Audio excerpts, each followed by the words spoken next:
Humanity has been looking to the stars, searching for secrets that outer space is hiding. But deep underground, within the soil of our own planet, there are literal troves of fantastic things just waiting to be discovered.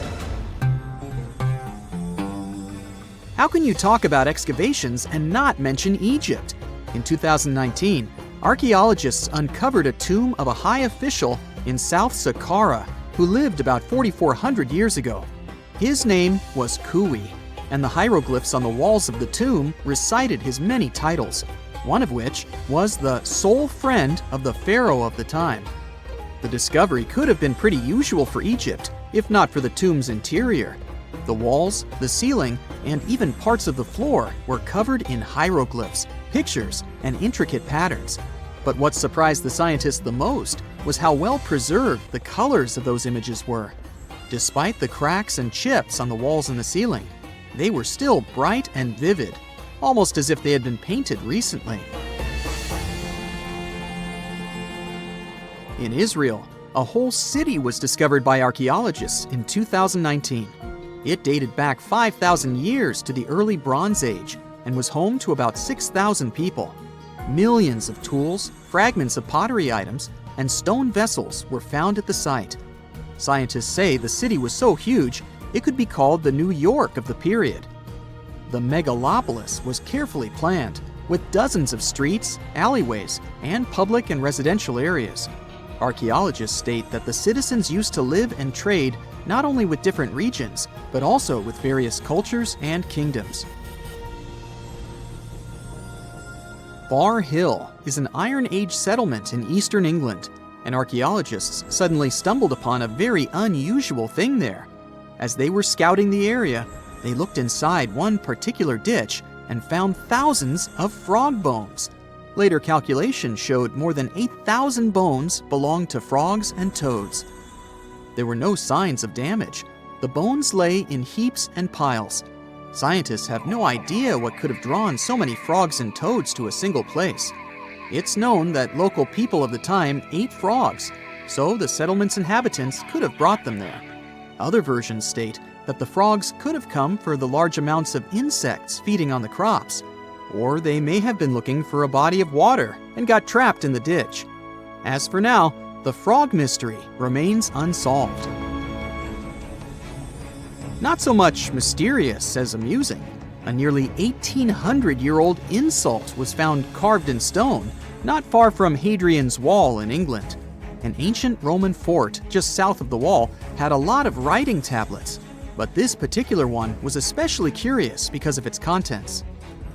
The stone mentioned some Secundinus and said a pretty nasty thing about him.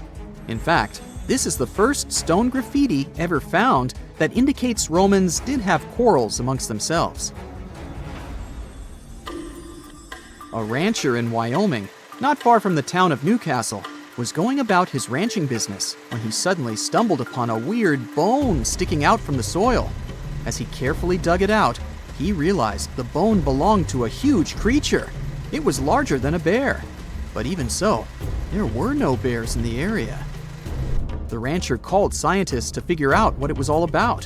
When they excavated the parts, they ended up with 3 skeletons of dinosaurs, Triceratops to be precise. Researchers were astounded by the discovery for 2 reasons. First, the skeletons were surprisingly complete. There were limb bones, skull parts, feet, and parts of tails.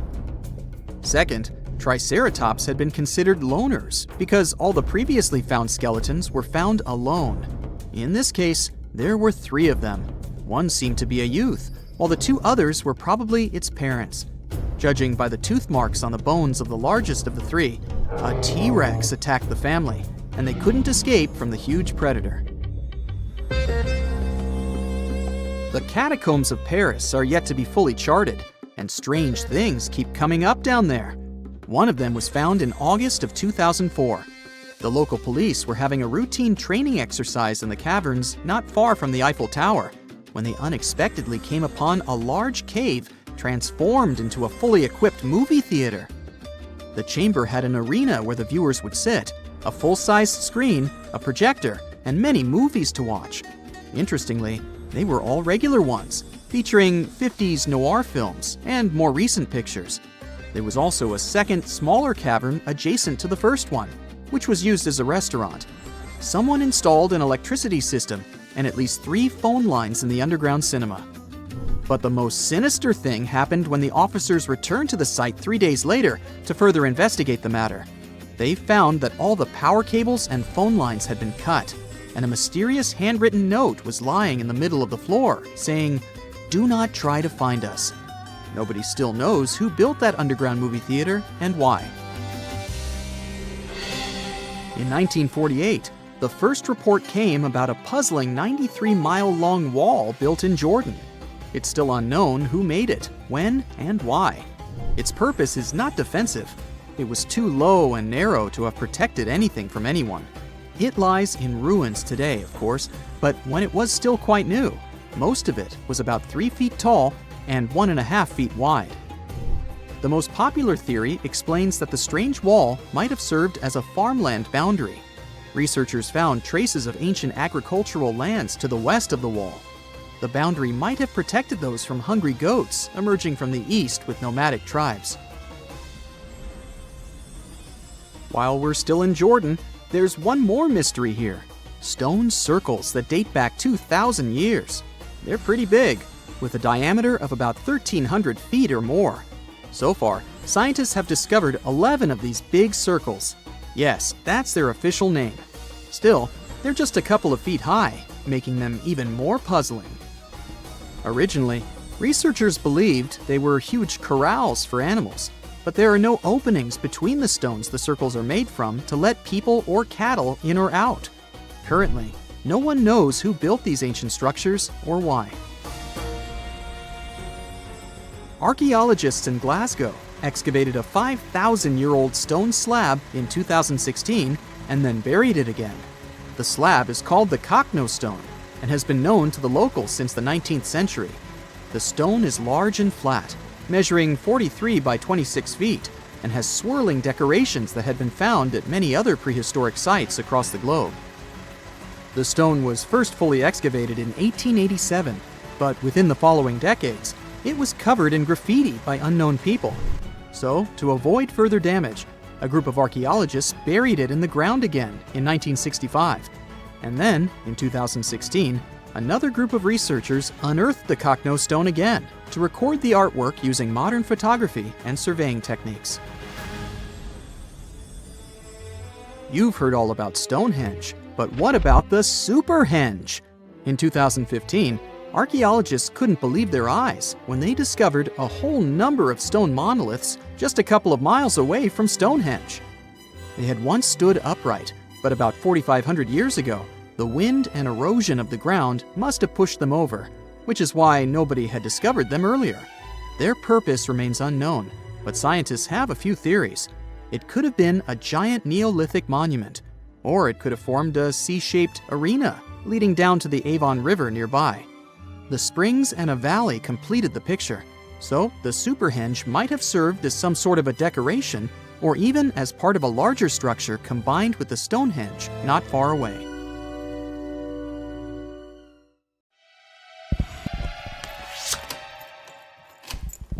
In Colombia, people saw a small round object floating in the sky which then fell to the ground. They recorded it on video and picked it up. It turned out to be a strange round metal sphere. There were no turbines or propellers on it, which are common for drones. Plus, according to eyewitnesses, the sphere was cold after it fell to the ground. It weighs only 4.5 pounds, which is twice as light as a bowling ball. But the most interesting thing is what was written on it. Unknown symbols resembling the runes and writings of ancient civilizations, like those from Mesopotamia. With the help of AI, a researcher managed to decipher the mysterious inscription, and this is what it read: "The origin of birth through union and energy in the cycle of transformation, meeting point of unity, expansion, and consciousness, individual consciousness."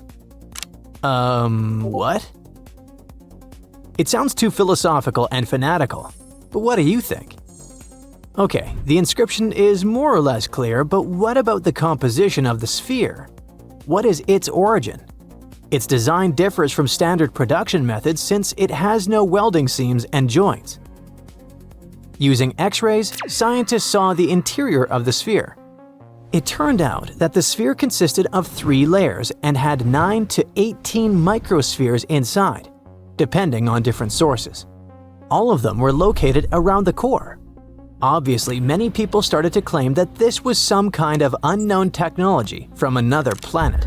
How it floated and why it turned out to be cold is unknown, but let's be honest. If it was really some unknown mysterious object from space, then the whole world would already be talking about it. The sphere looks like an art object or something like that.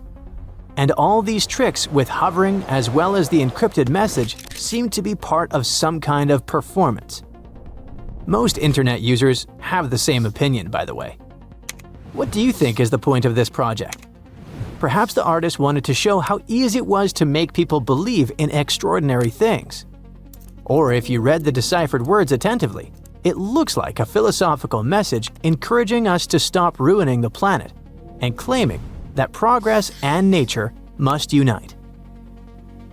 But how did it fly? Perhaps the artist or someone else drew a flying sphere on a computer and added it to the recorded video and then threw it on the ground. To be honest, the sphere from Colombia is not very surprising, unlike these small spheres that were found in a 3-billion-year-old rock. It happened in South Africa in the 80s. Mysterious spheres similar to tiny cricket balls are called Klerksdorp spheres. They have a smooth surface and tiny lines running through the center. They look like they were created by some ancient cave human, but the only catch is that 3 billion years ago, there were no humans. There weren't even any dinosaurs. So who or what created these things? Many pseudoscientists say that the spheres were created by extraterrestrial civilizations. An employee of the museum where they were kept even said the spheres spun on their own. How was it possible? A thorough analysis revealed the truth. The answer was simple. The creator of the spheres is nature. These things are called concretions and are found in various places around the world. The small balls are made up of various minerals and rocks. But how does nature create them? There's a small grain of sand inside the stone. For millions and billions of years, water with minerals envelops this grain in layers, and thus, a small ball is formed. And these lines on the sphere are the traces of the stone inside which this sphere grew. But how did they roll in the museum? Very simple. Round objects can roll with the slightest push. Not far from the place where the museum is located, people mined gold. It probably caused small earthquakes, and the shaking of the ground made the spheres move. So, nothing strange here. But if these little spheres were moving and making weird loud noises, it would be pretty creepy. Fortunately, there was no such thing in the museum. But something similar happened in Jacksonville. A large metal sphere the size of a bowling ball became perhaps the most famous sphere in the world after the Betz family found it at the Fort George Island Forest in 1974. Jerry, Antoine, and their 21-year-old son Terry were walking in the woods around their private property when Terry found a mysterious metal ball. He thought it was a beautiful souvenir, so he took it with him. The strange artifact stayed in the house like a trinket. No one paid any attention to it until Terry started playing guitar. At that moment, the sphere rolled on its own. Or not. You'll find out later. It changed direction and stopped, then vibrated and made a high-pitched sound that made dogs whine and cover their ears. All the family members immediately realized that this was something bizarre. One of the first people the Betz family told about the sphere was a radio host who loved mysterious stories. It's worth noting that in the 70s, the topic of extraterrestrial civilizations was very popular. Therefore, Betz' sphere became a superstar very quickly. The radio host confirmed that the sphere was behaving quite strangely. Then, another person did it. After that, the family started inviting journalists to the house. Stories about the Betz sphere spread throughout Jacksonville, and very soon across the country. Newspapers wrote about the extraterrestrial origin of the sphere. Journalists interviewed the members of the Betz family. People seem to be going crazy because of this story.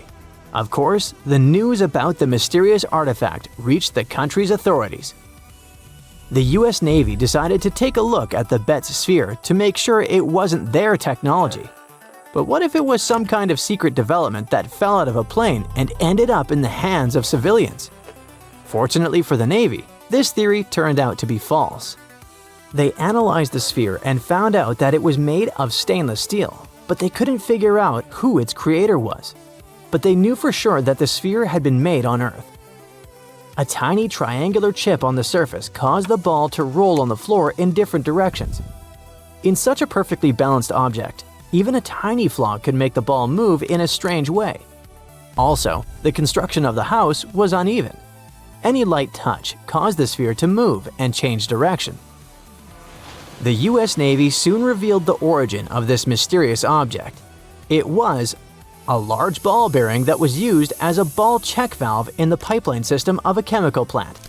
Sometime later, news broke that another similar sphere had been found. It turned out to be part of a valve used in a paper mill. Over time, other details turned up. An artist from New Mexico collected various kinds of scrap metal to use in creating sculptures. He told reporters that he had once loaded a ball check valve onto the roof of his bus and drove through the Jacksonville area in 1971. A few balls fell out. Perhaps one of them rolled off into the woods where the Betz family found it. That's the whole story. No magic or extraterrestrial technology. But despite all these investigations, the Betz sphere still remained famous. People called the family 24 hours a day.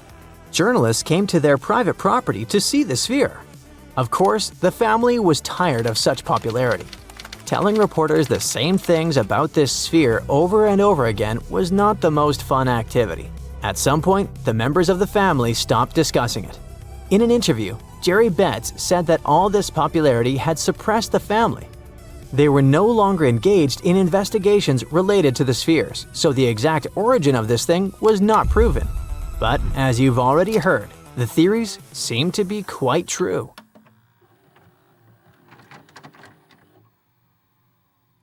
Imagine you are walking to your car in the morning, but there is a problem. Your vehicle is not sitting neatly by the side of the road. Its rear end is sticking out of a gaping hole. This is what happened to a Queens resident, New York, back in 2020. A sinkhole had swallowed his SUV overnight. Events like this are nothing out of the ordinary in many parts of the globe. But sometimes, sinkholes can hide unspoken beauty inside them. In East Asia, a recent find stunned the scientific community. Cave explorers came across a colossal sinkhole that concealed an ancient forest. It is located in a province, Guangxi Zhuang, close to the north of Vietnam, the Lê County, where researchers discovered the hidden forest is already famous worldwide for sinkholes. This one brings the number to 30. They are scattered over an area the size of 3 Gibraltars. This is just a tenth of the total number of sinkholes in the whole country. The name Tiankeng for these large holes in Earth's surface translates as sky holes or heavenly pits. The dimensions of the new sinkhole are impressive. It is over 1,000 feet long, and it's pretty deep too. You could fit the Great Pyramid of Giza 1.5 times inside it. The sinkhole's total volume matches that of 2,000 Olympic swimming pools. The exploration team had to hike for hours to reach the bottom. It was all worth it in the end. They discovered a pristine underground forest that had no trace of human activity. Scientists estimate that the plants date back to the time of the dinosaurs. The foliage reached to the explorers' shoulders. Some trees were 2 times taller than the Hollywood sign. This discovery was amazing, but not entirely unexpected. Geologists were familiar with this type of landscape. In this part of East Asia, karst topography is pretty common. The word is Slavic in origin. Since the late 19th century, geologists have been using it to describe barren limestone regions. This type of landscape features fissures in the ground, caves, underground streams, and, of course, sinkholes. Karst forms in parts of the world with heavy rainfall. The water dissolves materials such as limestone or dolomite. This creates a scenery that many people describe as wild beauty. Karst terrains have a practical purpose as well. They are ideal for storing water that humans can drink. Around 700 million people around the world use these karst aquifers as their primary water source. In the United States alone, 40% of the groundwater used for drinking comes from them. Springs of Florida and the Mammoth Cave in Kentucky are just some of the most famous karst areas. Geologists classify around a fifth of the U.S. land surface as karst. This type of terrain exists on other continents as well, in the Caribbean, Europe, Australia, and Asia. Due to local differences in climate and geology, karst doesn't appear the same everywhere. In the Spanish province of Malaga, the landscape consists of barren rock. This is what the karst regions of Italy, Slovenia, and Montenegro also look like. In East Asia, the landscape over the karst is green. This is because of the humid tropical climate. Sinkholes and cave entrances are usually hidden behind lush vegetation. The region's unique appearance got it inscribed on the UNESCO's World Heritage List in 2007. The world's second most populous country is home to 2/3 of the planet's natural occurring sinkholes, tiankengs. They start to form when rainwater seeps into cracks in the limestone.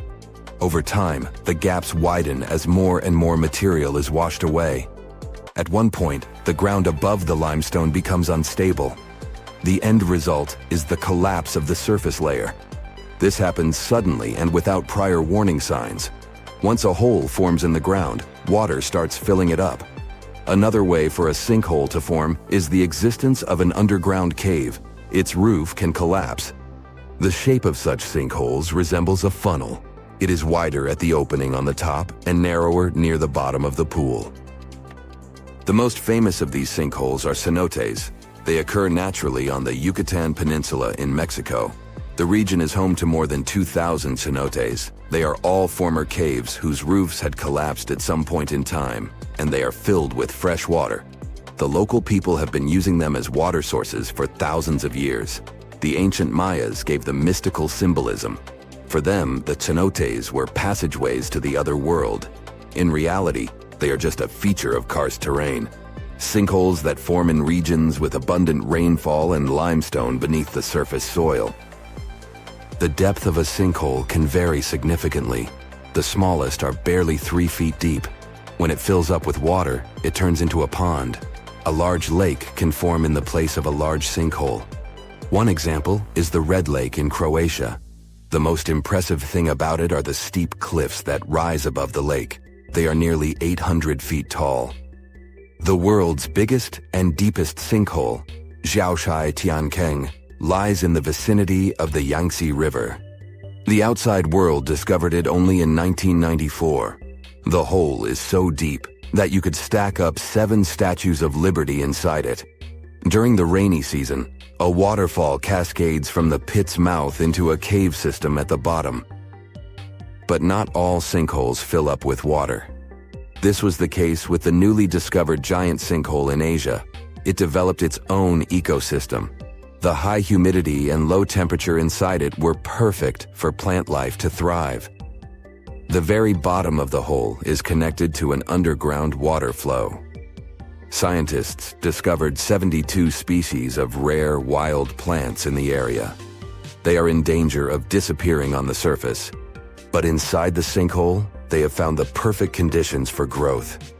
The enormous opening in the ground is essentially a wildlife refuge. This was confirmed in 2021. That's when biologists discovered 2 species in the Yunnan province that they previously thought had gone extinct. Who knows what other animal and plant species are still hiding in there? Exploring these underground cave systems can be quite dangerous. They are often home to venomous snakes and mosquitoes. Even descending into a sinkhole is perilous. The cliffs are steep and stones are often very sharp. That's why the exploration of sinkholes in Asia is going slower than research would like. The sinkholes I've mentioned so far have all formed naturally. Erosion is the main process behind their creation. But the ground can also open because of human activity. Everything from a construction site to a leaking sewer pipe can cause the earth to give way. Sinkholes in urban areas pose a risk to infrastructure. One of the most famous examples of this happened in Japan in 2016. A busy street in downtown Fukuoka collapsed near the main train station. The sinkhole severed power lines and pipes that lay underground. Luckily, no one was injured. The diligent Japanese engineers repaired the damaged road section in just 48 hours. The biggest issue with sinkholes is that you never know when and where they are going to open. The best tool that geologists have for detecting underground cavities is ground-penetrating radar, GPR. It resembles a land mower. The operator goes up and down a troubled area to scan the ground underneath. The radar sends out impulses that detect any contrast between different materials. It feeds back this info in the form of a 2D or a 3D image. Once engineers detect a potential sinkhole, they use different techniques to stabilize the ground above it. The simplest method is called grouting. It involves filling the hole so it won't collapse. The most common materials are polyurethane foam and cement. The alternative is to lift a structure above the sinkhole. This technique is called underpinning. Workers drive steel rods into the load-bearing deeper layer of soil. This is the same construction method engineers use to erect stilt houses above the waterline. Have you ever visited a famous monument and thought, all right, this is boring? While you were up on the Eiffel Tower yawning at the view, another landmark in Paris was pulling off the ultimate plot twist. Hidden in plain sight at Place de la Concorde stands a 3,300-year-old Egyptian obelisk that's been keeping juicy secrets from Pharaoh Ramses II himself. That's right. Ancient secret messages carved in stone have been right under our noses this whole time. Nope, this isn't the next National Treasure movie. This is real life, and it took a real-life Indiana Jones to crack the code. So, let's set the stage. You've probably seen this block of stone before, right? Towering 75 feet high, this massive granite pillar was originally from Luxor, Egypt, and it's been chilling in the heart of Paris since 1836. It's covered in hieroglyphs, and for years, everyone assumed we'd already cracked their code. Mystery solved. Nothing left to see here. Enter Jean-Guillaume Olet-Pelletier, French Egyptologist, cryptology expert, and part-time monument whisperer. Basically, if Indiana Jones traded his whip for reading glasses and binoculars, you'd get this guy. He's got a rather unusual hobby. He strolls up to the obelisk every now and then and casually reads hieroglyphs. For fun. Yes, he can read them fluently. No, we don't know what that says about our own hobbies. Until 2021, experts believe that the inscriptions on the obelisk mainly praise the gods Amun or Amun-Ra, if you're on friendly terms, and Horus, you know, the falcon-headed sky god with those super famous parents Osiris and Isis. But during one of his casual reading sessions, Olet-Pelletier noticed something odd. Some of the hieroglyphs weren't just singing praises to the gods, they were giving directions. Literal directions to the entrance of the temple of Luxor. But wait, it gets even better with a little backstory. Obelisks like this weren't just pretty lawn decorations. They were usually placed at the entrances of major temples, like the Temple of Luxor, where this one originally stood. They symbolize the sun god Ra and were meant to represent a ray of sunlight frozen in stone. Basically, they were giant sacred exclamation points showing off the pharaoh's divine connection and power. Ramses II had two of them set up at Luxor's entrance to honor the gods and, of course, to brag about himself. This one got shipped off to France in the 1830s as a gift from the ruler of Egypt, Muhammad Ali. No, not the boxer. And it's been waiting for someone to take a closer look at it. Moving the obelisk to Paris was no small feat. It weighed over 220 tons and had to be transported on a ship built especially for it, called the Luxor. How original.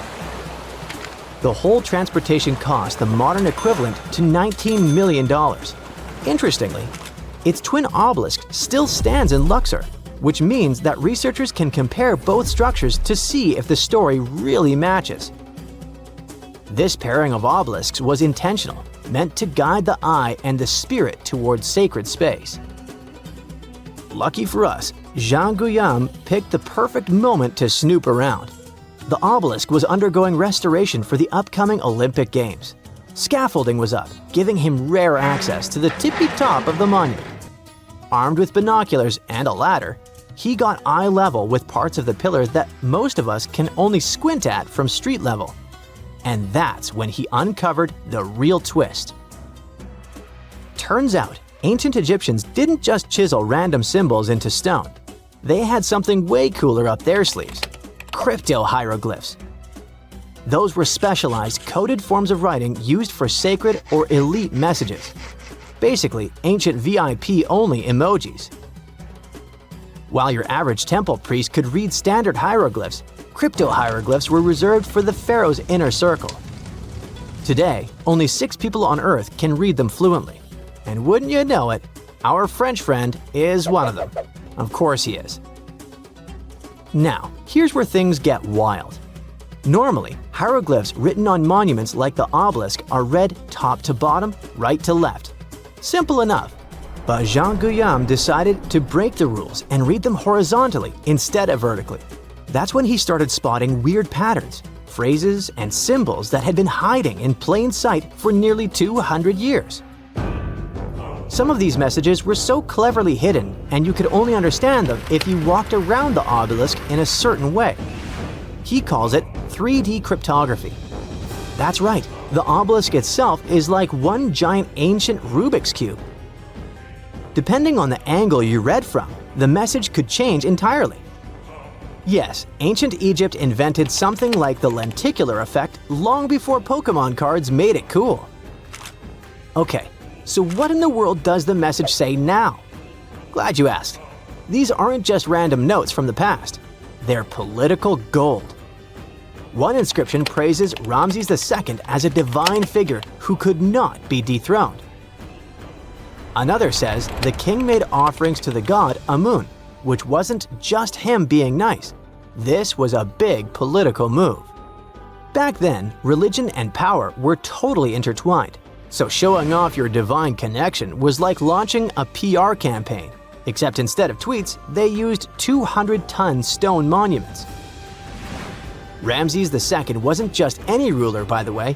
He reigned for over 60 years and basically pulled off the Beyoncé of pharaonic careers.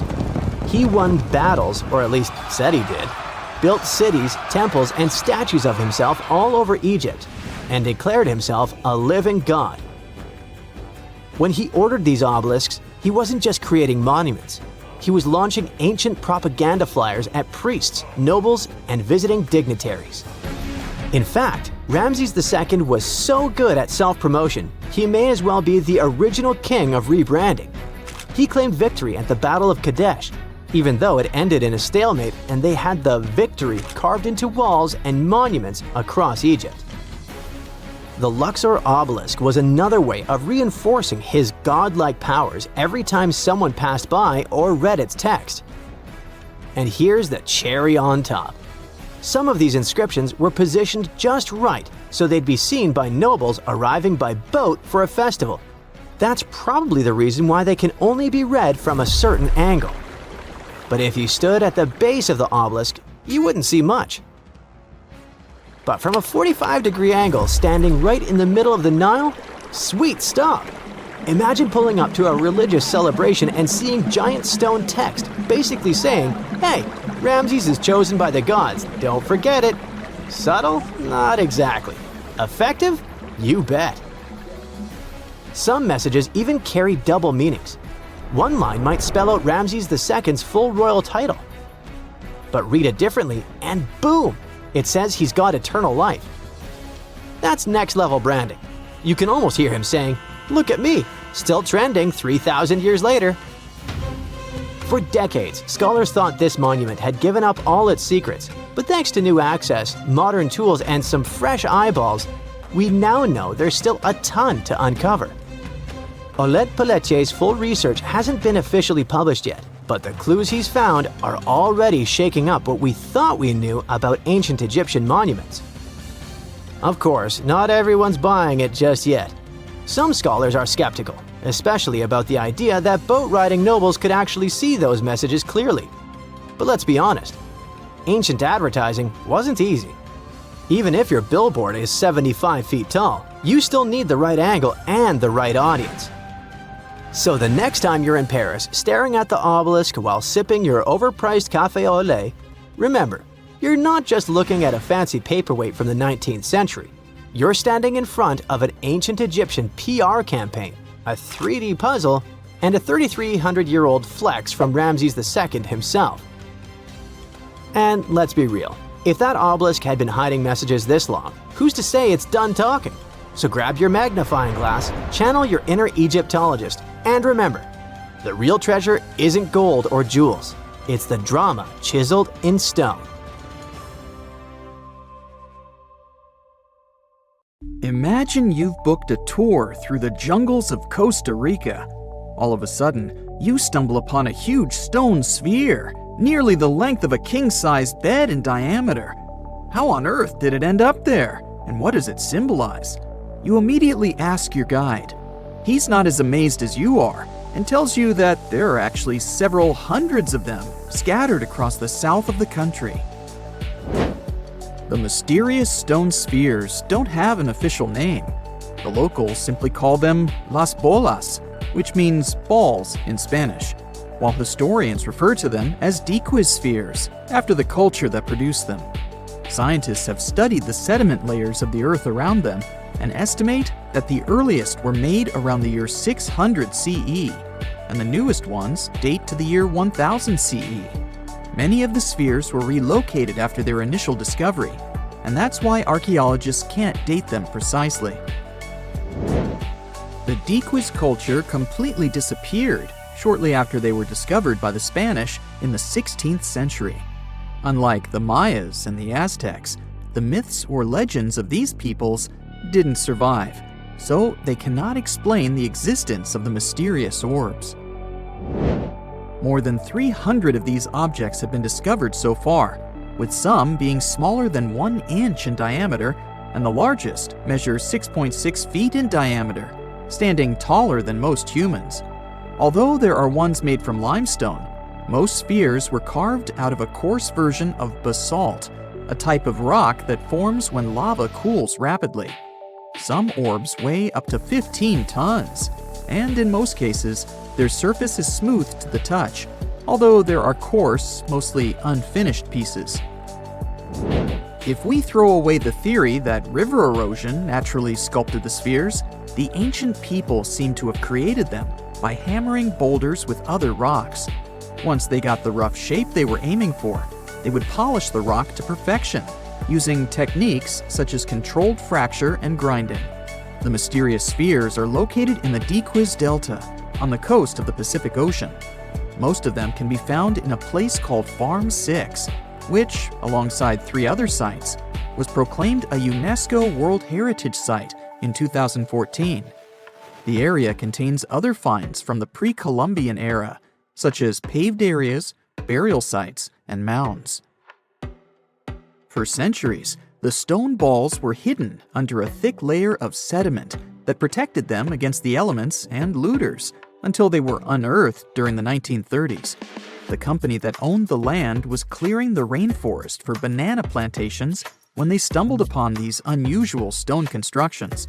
Some were damaged by bulldozers, and some by workers trying to pry them open, as they believed there was gold hidden inside. It took a while before the authorities intervened to stop further damage to the finds. Doris Stone, the daughter of an executive of the company that owned the land, was the first to study the spheres. In 1943, she published an article in a leading American archaeological journal, turning the world's attention to the orbs. Expeditions soon followed, and archaeologists were immediately able to determine that the stone formations were human-made, probably created by the ancient indigenous population of Costa Rica. To this day, no one has been able to fully explain their function in a scientific way. It means there's still room for some wild theories about the sphere's origins and true purpose. The most popular theory in the scientific community is that the stone spheres served as decorations and status symbols, as many of them were found near the houses of chieftains.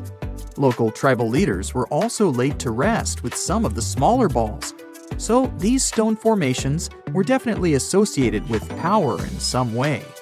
Chiseling a boulder to perfection involved a lot of labor and planning, and only powerful individuals could afford it at the time.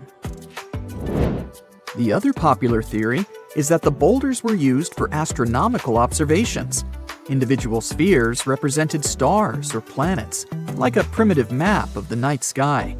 Since they were perfectly round, it was easy to roll them around. Before the jungle engulfed them, the area where they were found was a flat alluvial plain, ideal for rolling large boulders around. Another version of this theory suggests that the stones were used as boundary markers, much like modern border stones, which are also mostly made from stone. Finally, legends from other tribes that lived in the area tell of how the spheres were cannonballs that the deity of thunder used to drive away the deity of winds and hurricanes. We still don't know the original purpose of the Costa Rican spheres, but they remain an important part of the country's national identity. The National Museum in the Costa Rican capital, San Jose, has 6 of them in its courtyard. Many other spheres have become prized garden decorations for wealthy Costa Ricans. There's even one at Harvard University. More than a millennium after they were created, the mysterious stone spheres of Costa Rica are still associated with power and wealth. In terms of numbers, the stone orbs are not perfectly round. They are rated as nearly perfect, at 96% spherical in shape. And while even that is pretty impressive, the spheres of Costa Rica are not the only ones of their kind. Nearly a decade ago, workers came across mysterious giant stone spheres deep underground in a coal mine in northern Asia. The surface of the spheres, which measured a little over the length of a human footstep in diameter, was unusually smooth, and people tried to explain it somehow. Some were certain they were out of this world, and others suggested the spheres were actually petrified dinosaur eggs. Scientists quickly put an end to further discussion, as it turned out that the mysterious spheres were concretions. Those are rock formations that take millions of years to form deep underground. Think of a pebble that picks up snow as it rolls down a hill. That's how concretions are made. Groundwater, rich in sediment and minerals, flows around the sediment, slowly shaping it into a perfect orb. The process is quite common in nature, but most concretions are fairly small. The spheres found in the coal mine grew to their size in the mineral-rich ground, and they were big enough to get the press and the general public interested. Another possible case of concretions is the massive stone spheres found in the Visoko Valley in Bosnia. Samir Osmanagic, better known as the Bosnian Indiana Jones, was the first to explore those objects about as wide as the length of a London bus. He believes the stone spheres were carved by a lost civilization that lived in the area 1,000 years ago. The reddish color of the orbs, though, is proof to geologists that they are indeed concretions, rich in iron content. The Moki marbles, found in rural Utah, are similar in color to the Bosnian spheres. These tiny concretions are the size of toy marbles and consist of a sandstone core and a shell made out of hematite, an iron ore. In South Africa, miners have come across Klerksdorp spheres, which are similar in shape and size to Moki marbles. The only difference is that these ones formed inside volcanic sediments and ash. The most intriguing among human-made tiny spheres are probably the orbs found on several Greek islands. Scientists discovered 700 stones smaller than golf balls near the Bronze Age site of Akrotiri on the island of Santorini. They believe that the finds were between 3,600 and 4,500 years old. When they compared all the stone's variations in size and color, the archaeologists concluded that these enigmatic stones could have easily been the oldest board game ever made. With the help of artificial intelligence, scientists are now trying to work out the rules of this game. Welcome to one of the most mysterious and unexplored places on Earth. But what's so special about that? It's just some icy peaks and the endless snowy expanse of Antarctica. Yeah, that's right, but there's still a planetary scale mystery here. No matter how hard you try, you won't see a hidden mountain range, giant, unexplored land where no human has ever set foot, and it lies under another layer of mountains. It's like a nesting doll, but the size of a continent. These mountains hide Antarctica secrets, and these secrets can tell us something awesome about the ancient history of our planet. This gigantic unexplored territory in Antarctica is called the Gambritsev Subglacial Mountains. And the layer of ice above keeps this place untouched by nature and people. It's like a land inside another land, and it hides more than just mountains. There are valleys, hills, and plains. The whole area is similar to the European Alps, but unfortunately, we can't enjoy the view. Those mountains were first discovered in 1958 using seismological instruments. More than half a century has passed since then, and this place still remains one of the most poorly studied tectonic objects on Earth. Why? Because it's ice. A lot of ice. Who knows? Maybe there are some unknown ancient artifacts lying there. What if they're hiding a secret city or spaceships? It's unlikely, of course, but it would still be interesting to look there. Think about it. Hundreds or even thousands of miles of land that have remained unchanged for hundreds of millions of years. Even if no new species of animals or remains of an ancient civilization are there, this place still has a history. The history of the formation of continents on our planet. And scientists have already figured out some of this story. The mountains buried in Antarctica were originally like ordinary mountains, but as a result of a planetary scale event, they just… Wait a minute. Have you ever wondered how mountain ranges are formed? We see them in real life, in movies, in photos on the internet. We climb them. But how did they appear? Mountains have not always existed on the planet in this form. They appeared as a result of a large-scale collision of tectonic plates. Two giant solid chunks of ground are moving toward each other, then crash, and boom! Millions of tons of the Earth's crust pile on top of each other, mix, and form ledges and gorges. And all this can last for millions of years. Yes, it's a disaster, but it's very slow. Some tectonic plates are still colliding. For example, the Himalayas continue to grow because the Indian and Eurasian plates are still ramming into each other. And this process began about 50 million years ago. The Gambritsev Mountains under ice experienced a similar event, only much earlier. An article in the journal Earth and Planetary Science Letters says that they appeared during the formation of the supercontinent Gondwana. Two giant pieces of land were separated by a boundless ocean. But then, about 700 million years ago, they collided and formed Gondwana. This supercontinent included the territories of modern Africa, South America, Australia, India, and Antarctica. The giant pieces crashed into each other and released a stream of hot, partially molten rock. This mess grew bigger and bigger, forming mountains. The temperature of those mountains grew, their mass increased, and at some point, Gondwana became unstable. The supercontinent began to collapse under its own weight. The hot rocks below the surface began to flow sideways as a result of a process called gravitational spreading. Take toothpaste and start squeezing it out of the tube. Approximately the same thing happened with billions of tons of red-hot rock. Ancient mountains in Antarctica appeared right during this catastrophic event. You've just watched a visual simulation of global events that took place hundreds of millions of years ago. It looks cool, but how did scientists figure it out? How did they see this planetary scale destruction? If the Gamburtsev Mountains under ice is one of the most unexplored places in the world, then how could people find out its origin? The answer is simple. Tiny particles of rock have told us about the changing landscape of the planet. These are zircons, but scientists also call them time capsules. This mineral is very handy and resistant to mechanical and chemical influences. It's difficult to crush, it doesn't get affected by erosion, and it doesn't dissolve in water. And there's uranium inside it. This chemical element shows scientists the age of the rock. The fact is that uranium always decays into lead at the same rate.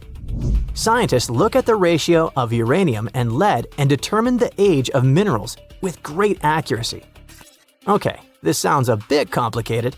Here's a simple example. Imagine that each mountain belt is a clock that starts ticking at the moment of its formation. That is, after the collision of tectonic plates. After the rock forms, uranium begins its slow decay. The more time passes, the more uranium turns into lead. The rate of this decay is always the same. This decay can last for billions of years. The less uranium is in zircons and the more lead, the older the rock is. And this is how it happens in practice. Geologists take several rock samples. In a lab, they crush it to extract crystalline zircons. Geologists then dissolve the particles in acid to separate uranium from lead. Then they use a special device, a mass spectrometer that accelerates atoms and sorts them by mass. This is a rather complicated process, but the bottom line is that this device shows scientists the amount of uranium and lead. They look at the ratios of these two elements and calculate the age of the rock. Geologists took zircons from sandstones near the Gamburtsev Mountains, studied those particles, looked at the level of uranium, and calculated the chronology of mountain formation. Then they compared the data obtained with the history of our planet and realized that the mountains buried in Antarctica appeared during the formation of the supercontinent Gondwana. But how did they find out that the supercontinent included Australia, India, and Africa? Zirconia from those Antarctic rocks turned out to be very similar to zirconium from those countries. That is, a long time ago, these three continents were together. So, the Gamburtsev Mountains began to grow about 650 million years ago. About 580 million years ago, they reached the height of the Himalayas, and 80 million years later, they experienced the melting of the Earth's crust. And while most of the mountain ranges on the planet were changing and collapsing, the Gamburtsev Mountains under ice remained untouched. Water, soil, wind, earthquakes, gravity, and other natural forces destroy mountain belts. This process is called erosion. But mountains buried in Antarctica haven't experienced anything like this. The cold temperature and the ice sheet around them kept this range unchanged. It's one of the best preserved ancient mountain belts on the planet. Okay, but why do we need to explore these mountains? What difference does it make that the supercontinent Gondwana collapsed in the past? It's possible that plants, frozen bodies of insects, or ancient bacteria have remained preserved under thick layers of ice. What about ancient animals? Many species could have lived on Gondwana. Studying ancient mountains in Antarctica can show us what the planet looked like about 500 million years ago. When Antarctica was a green continent, what lived on it? What happened to this life? Is it possible to revive those ancient creatures after so many years? If scientists were able to calculate the date of the supercontinent's appearance using tiny particles, then imagine what they could find after examining this hidden mountain range.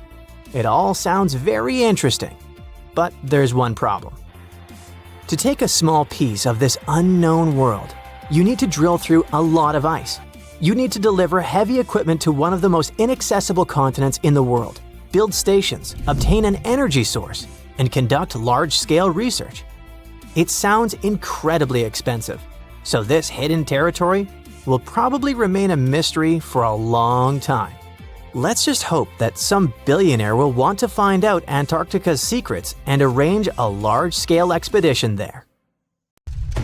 Hey there, curious history buffs! Have you heard the legend of the ancient race of giants of Nevada? Yes, I'm talking about actual giants that allegedly lived thousands of years ago. Now I know what you're thinking. Giants, really? Well, archaeological finds add fuel to this debate too. And here's where it gets interesting. Lovelock Cave was indeed used as a burial site, and some of the remains found there are much larger than average human bones. The cave is by the Humboldt Sink in western Nevada. It was once part of an enormous lake, which eventually dried up, leaving a number of smaller ones, including the Humboldt Sink. The cave became the home of the Ka tribe. According to the legend, these red-haired giants were so big that they had to be buried in the cave itself. Indeed, later on, archaeologists discovered 8 to 10 foot tall skeletons. This legend started to unfold when a mining engineer named John T. Reed talked to the locals in 1886. Once Reed saw the cave, he knew he was onto something. The news spread soon, but the cave was attracting another type of attention too. The deposits of a fertilizer known as guano were discovered inside the cave. So a mining company began excavating the precious resource in 1911 and soon shipped more than 250 tons of the fertilizer to San Francisco. Unfortunately, some of the human remains and artifacts were neglected and lost in the mining process. This led to an official excavation in 1912 and 1924. After the top layer of guano had been mined, strange objects started to surface. Around the area, the earliest evidence of human habitation dates back about 4,000 years.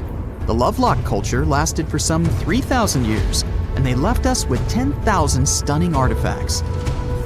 The pits in the cave were like a series of time capsules hidden at different depths. Archaeologists determined the age of each pit by its depth.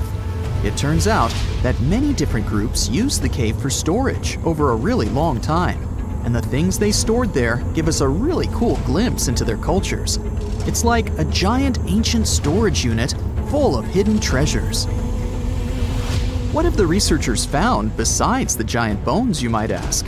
Some other bodies were mummified using a method similar to the one applied by ancient Egyptians. These remains also had something in common with the bodies discovered as far south as Lake Titicaca. Both mummies had some red hair. Yet, there are scientists who believe this reddish hue is the result of the interaction with the environment in which the bodies stayed. So, while the story of the red-haired giants may be a wild and intriguing tale, not everyone is convinced. Some experts believe that the bones found in Lovelock Cave are simply the remains of prehistoric animals, like mammoths or sloths. But others insist that there's something more to the story. Other relics, such as finely crafted baskets and exquisite duck decoys made from tule fibers, were also found there. In any case, this cave is worth the attention it gets. By the way, you can still visit this cave today and see the pits of different depths with your own eyes. But let me tell you one thing. It's in a hot, dry, and isolated place. Archaeologists have made another discovery that seems to be straight out of a legend.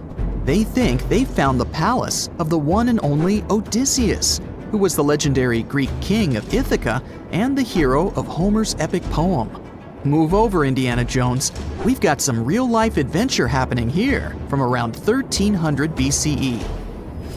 Apparently, this is the only palace mentioned in Homer's epic poems that hasn't been found.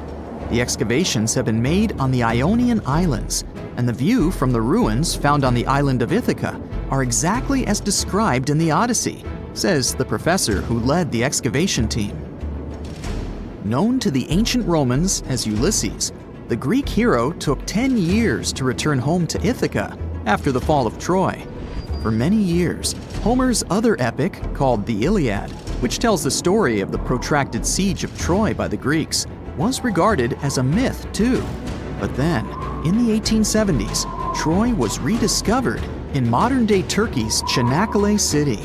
So, if they found Troy, who's to say they couldn't find Odysseus' home? The researchers were following Homer's words as a roadmap. The excavation site has a building complex with 2 levels. It has important finds such as storerooms and workshops, a complicated drainage system, and fragments of pottery. It also has a well from the 8th century BCE, which is around the time when Odysseus is believed to have been the king. Yet, not everyone is convinced that the team has actually discovered the home of Odysseus. A British researcher named Robert Biddlestone insists that Homer's description of ancient Ithaca isn't very similar to the island that now has its name, and that Odysseus's kingdom was actually on the Isle of Cephalonia. However, Italian archaeologist Adriano La Regina might have a more realistic approach to this debate. He says that whether this find has a connection to Ulysses or not, what's more important is the discovery of this royal palace. Once upon a time, in a land far away, the Klamath Indians spread a legend about the creation of Crater Lake. Okay, maybe this land is not that far away, and it still exists. You can find it in south central Oregon, in the western United States. Anyway, the legend has it that this lake was formed in a vicious battle between two volcanoes, Mount Mazama and Mount Shasta. Then the spirits of Earth and the Sky, which are Lau, who ruled the below world, and Skell, the chief of the above world, joined the fight. It turned into a geological drama. During the battle, darkness veiled the land. The fight was over when Mount Mazama collapsed and sent Lau back into the underworld. Then the rain filled the pit and created a lake in the place where the mountain had once stood. Flash forward to our time. Scientists have discovered that Mount Mazama did erupt 7,700 years ago. Artifacts found in the area prove that the legend indeed contains some details about the explosion. The tale says that red-hot rocks were flying through the sky. This happened during the volcanic eruption that caused the mountain to collapse. This created the volcanic caldera, which later on got filled with water. What makes this legend came true story unusual is how long it has existed. According to researchers, these types of verbal stories lose their credibility within 600 to 700 years. That's why the legend about the creation of Crater Lake is so unique. So many generations, for hundreds of years, have been accurately passing down the information. This volcanic crater lake is now in a national park. It's famous for its deep blue color. The water in it is extremely clear.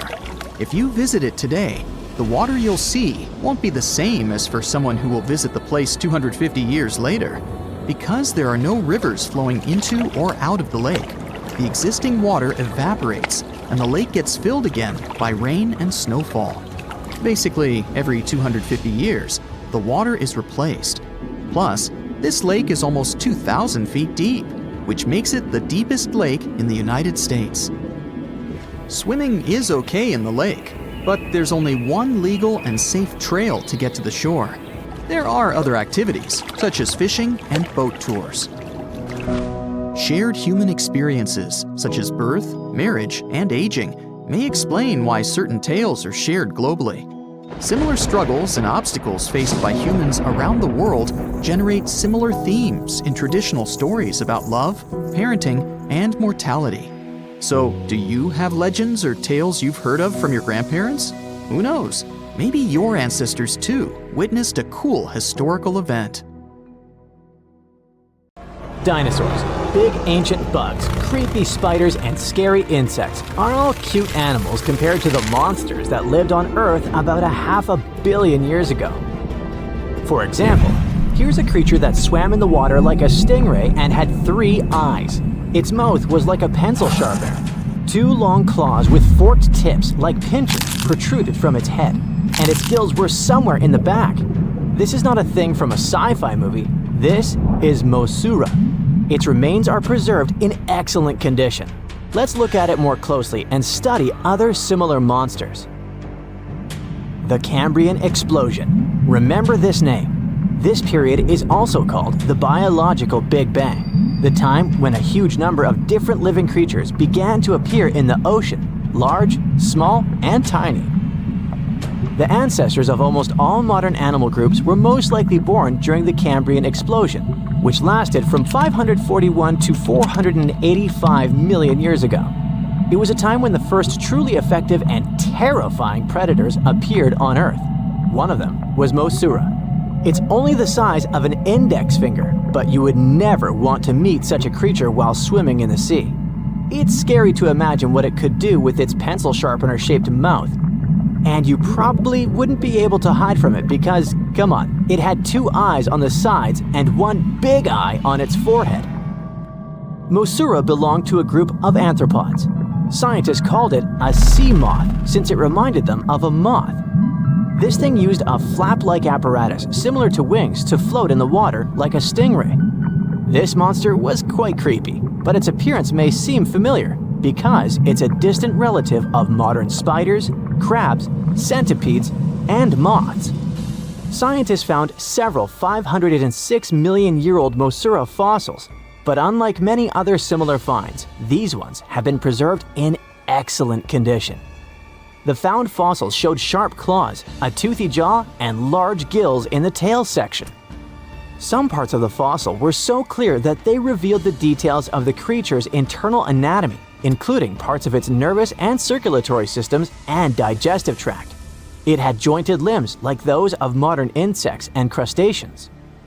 When this monster swam in the sea, it probably grabbed its prey with long spiked claws sticking out of its head. Many Mosaura relatives have claws covered with multiple spikes, which help them grab food. But that ancient creature had smooth claws forked at the tips. That is, it grabbed the prey with those tongs, using them like chopsticks, and then brought it to its mouth. Of course, this is an assumption, and nobody saw how this creature actually did it. Unlike many other similar animals, Mosaura's posterior segmented body was studded with gills. Scientists don't know why this was necessary, but they assume that such an unusual breathing system helped to adapt to an environment with low oxygen content. Perhaps Mosaura led a very active reproductive lifestyle that required high oxygen consumption. Creepy, dangerous, and reproducing fast. An excellent set of qualities for one of the most dangerous predators of antiquity. But what did Mosaura eat? It probably caught different types of worms and small arthropods. It's nice to think that this monster lived so long ago and was so small. But what if this creature was the size of a shark and was swimming in the ocean these days? Perhaps it would become a dominant dweller and people would swim much less along the coast. Mosaura lived in the water but was discovered in the Burgess Shale rock formation in the Canadian Rockies. Many mountains on Earth were once the seabed inhabited by strange creatures. One of them was Opabinia. It had 5 eyes, a mouth facing backward, a long trunk and claws instead of a nose. Wait, what? It's too strange even for science fiction, even for outer space. In its eccentricity, Opabinia was perhaps the loneliest creature on Earth. Scientists couldn't find another species that would be similar to this individual until recently. Meet Utaurora. It seems to belong to the same species as Opabinia. Its inch-long body was divided into 14 to 15 furrows. Each of them ended in a pointed flap. Opabinia had the same body, but it's unlikely that both monsters were friends. The difference between their timelines was several million years. It's hard to imagine why these monsters needed such strange body structures.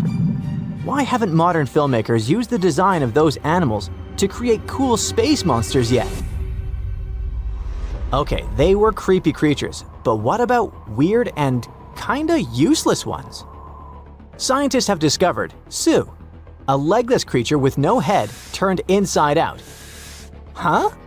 This 444 million-year-old creature was found in South Africa, north of Cape Town. They called it Su after the discoverer's mother. In fact, it's some kind of new arthropod species that may have lived in low-oxygen waters. This creature was turned inside out, and the outer shell with the legs and head was lost. Thanks to mineralization, muscles, tendons, and even Su's intestines were preserved on the fossil. It's a great success to find such detailed remains of an ancient creature. However, scientists still can't determine the evolutionary history of this species. they're sure that it was a primitive marine arthropod. Okay, we can see that 500 million years ago, Earth was filled with creepy monsters, which fortunately are now extinct.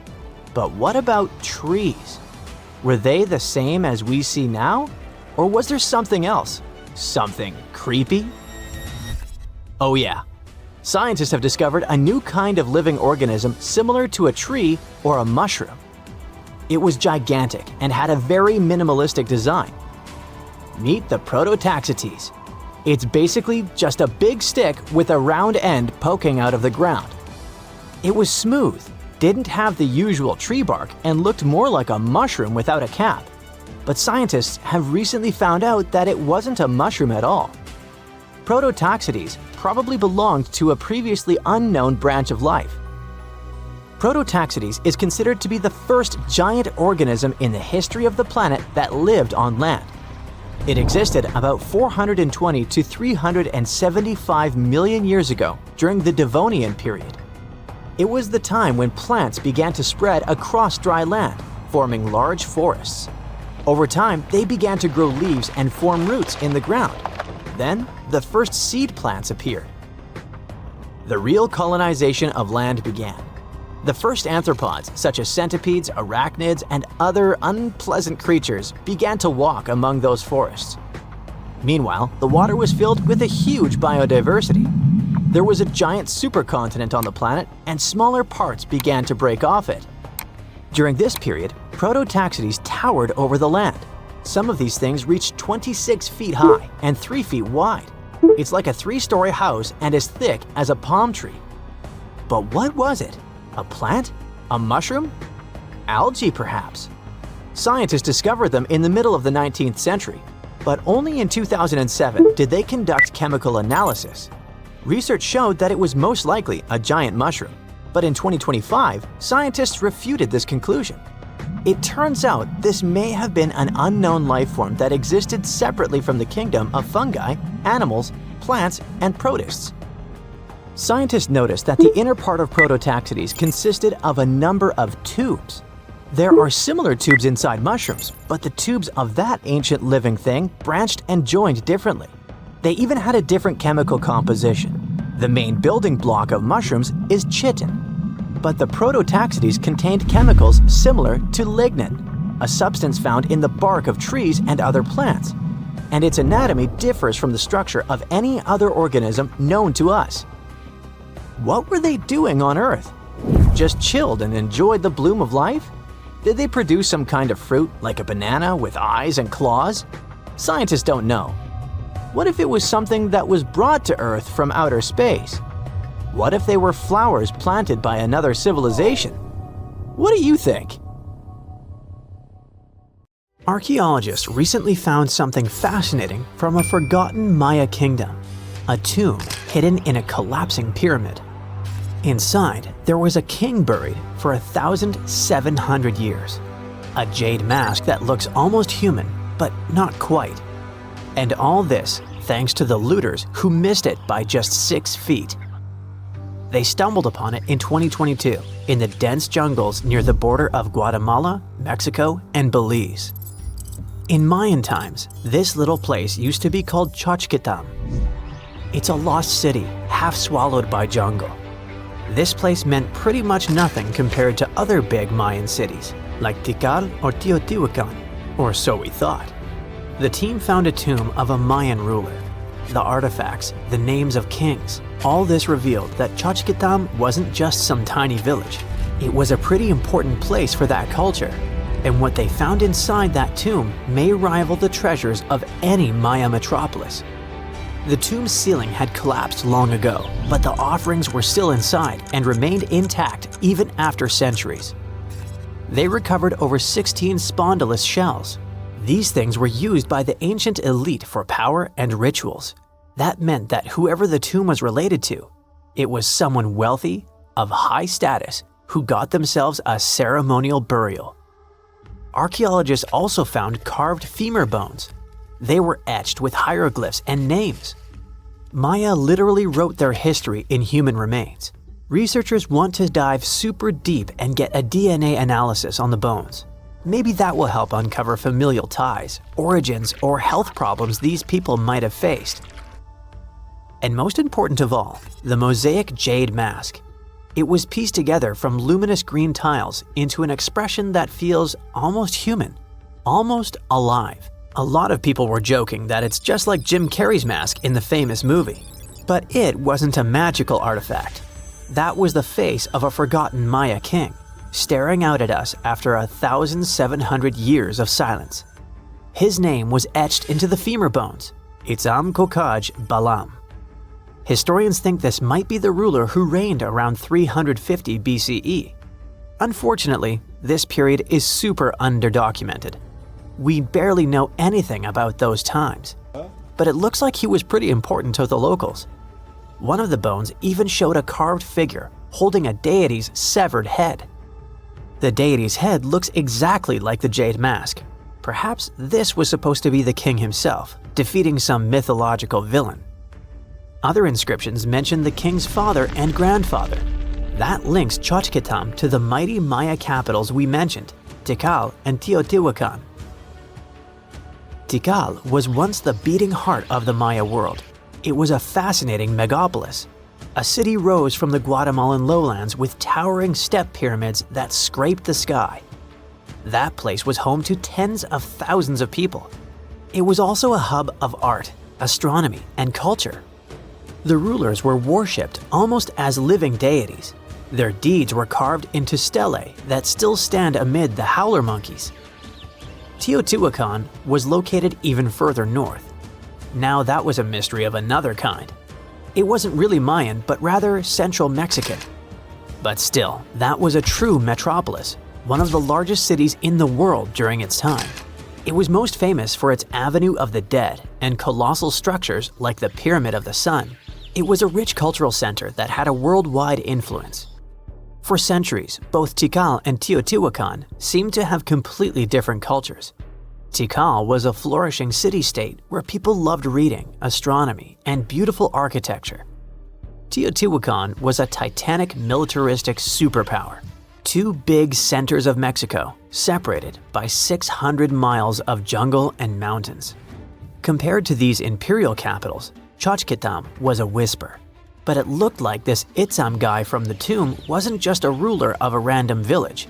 He seemed to have political ties in ancient Mesoamerica. The craziest part is that we almost lost this piece of history, all because of the looters. At some point in the past, grave robbers had tunneled dangerously close. They stopped digging just 6.5 feet away from the tomb. That's just like in that meme with the diamonds. Sometimes you stop digging right before you hit it big. But in our case, thank heavens they didn't get there first. That's how close we came to losing a piece of history. In an almost poetic irony, it was the looters' tunnels themselves that led Estrada Belli's team to the site. Archaeologists have been looking around and using the so-called LiDAR technology. That's basically laser beams shot from high above, which help them map the spot. It's like taking X-rays of the jungle floor. And that's when they found the little signs of intrusion. They quickly realized that if someone was digging here, they were probably looking for something important. Without the failing looters, they might have walked past a discovery. In any case, archaeologists want to keep searching. They might even find more chambers buried inside the abandoned pyramid. We just keep finding mysterious things related to the Maya. Recently, buried deep within the ruins of Tikal, archaeologists found a house, and in that house, a limestone altar. It was covered in vibrant murals of red, yellow, and black. What's weird is that this build wasn't made by Maya. It was unmistakably Teotihuacan in style. And just like the tomb from before, it was made about 1,700 years ago. The altar was discovered inside a Maya-era residence known as Group 6DX7. It stood 3.5 by 6 feet right in the center of the home. That was very typical for Teotihuacan traditions. It bore a mural of the storm god. That was also a central deity in the Teotihuacan pantheon. But this altar depicted no kings and no rulers. That's very weird. As we said, Maya worshipped and honored their dynasties and political power, putting them pretty much everywhere, like some merch. But instead, this altar worshipped the deities alone, and it did so in the heart of Maya's main capital, Tikal. When archaeologists dived deeper, they saw it as unmistakable proof that Teotihuacanos not only came to Tikal, they thrived there.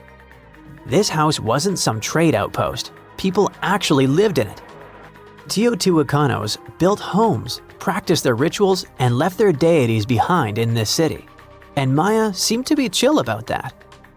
Researchers think this was a home for some elite people from Teotihuacan, or maybe it belonged to Mayans who practiced Teotihuacano culture and deeply respected it. But it might be something darker than a simple, friendly multiculturalism. The two cities weren't in the best relationship. There was some tension, maybe even surveillance. The house and the altar were probably built around 300 to 400 BCE. That was a period when Tikal was rising in power. This might have caught the attention of the mighty empire to the north.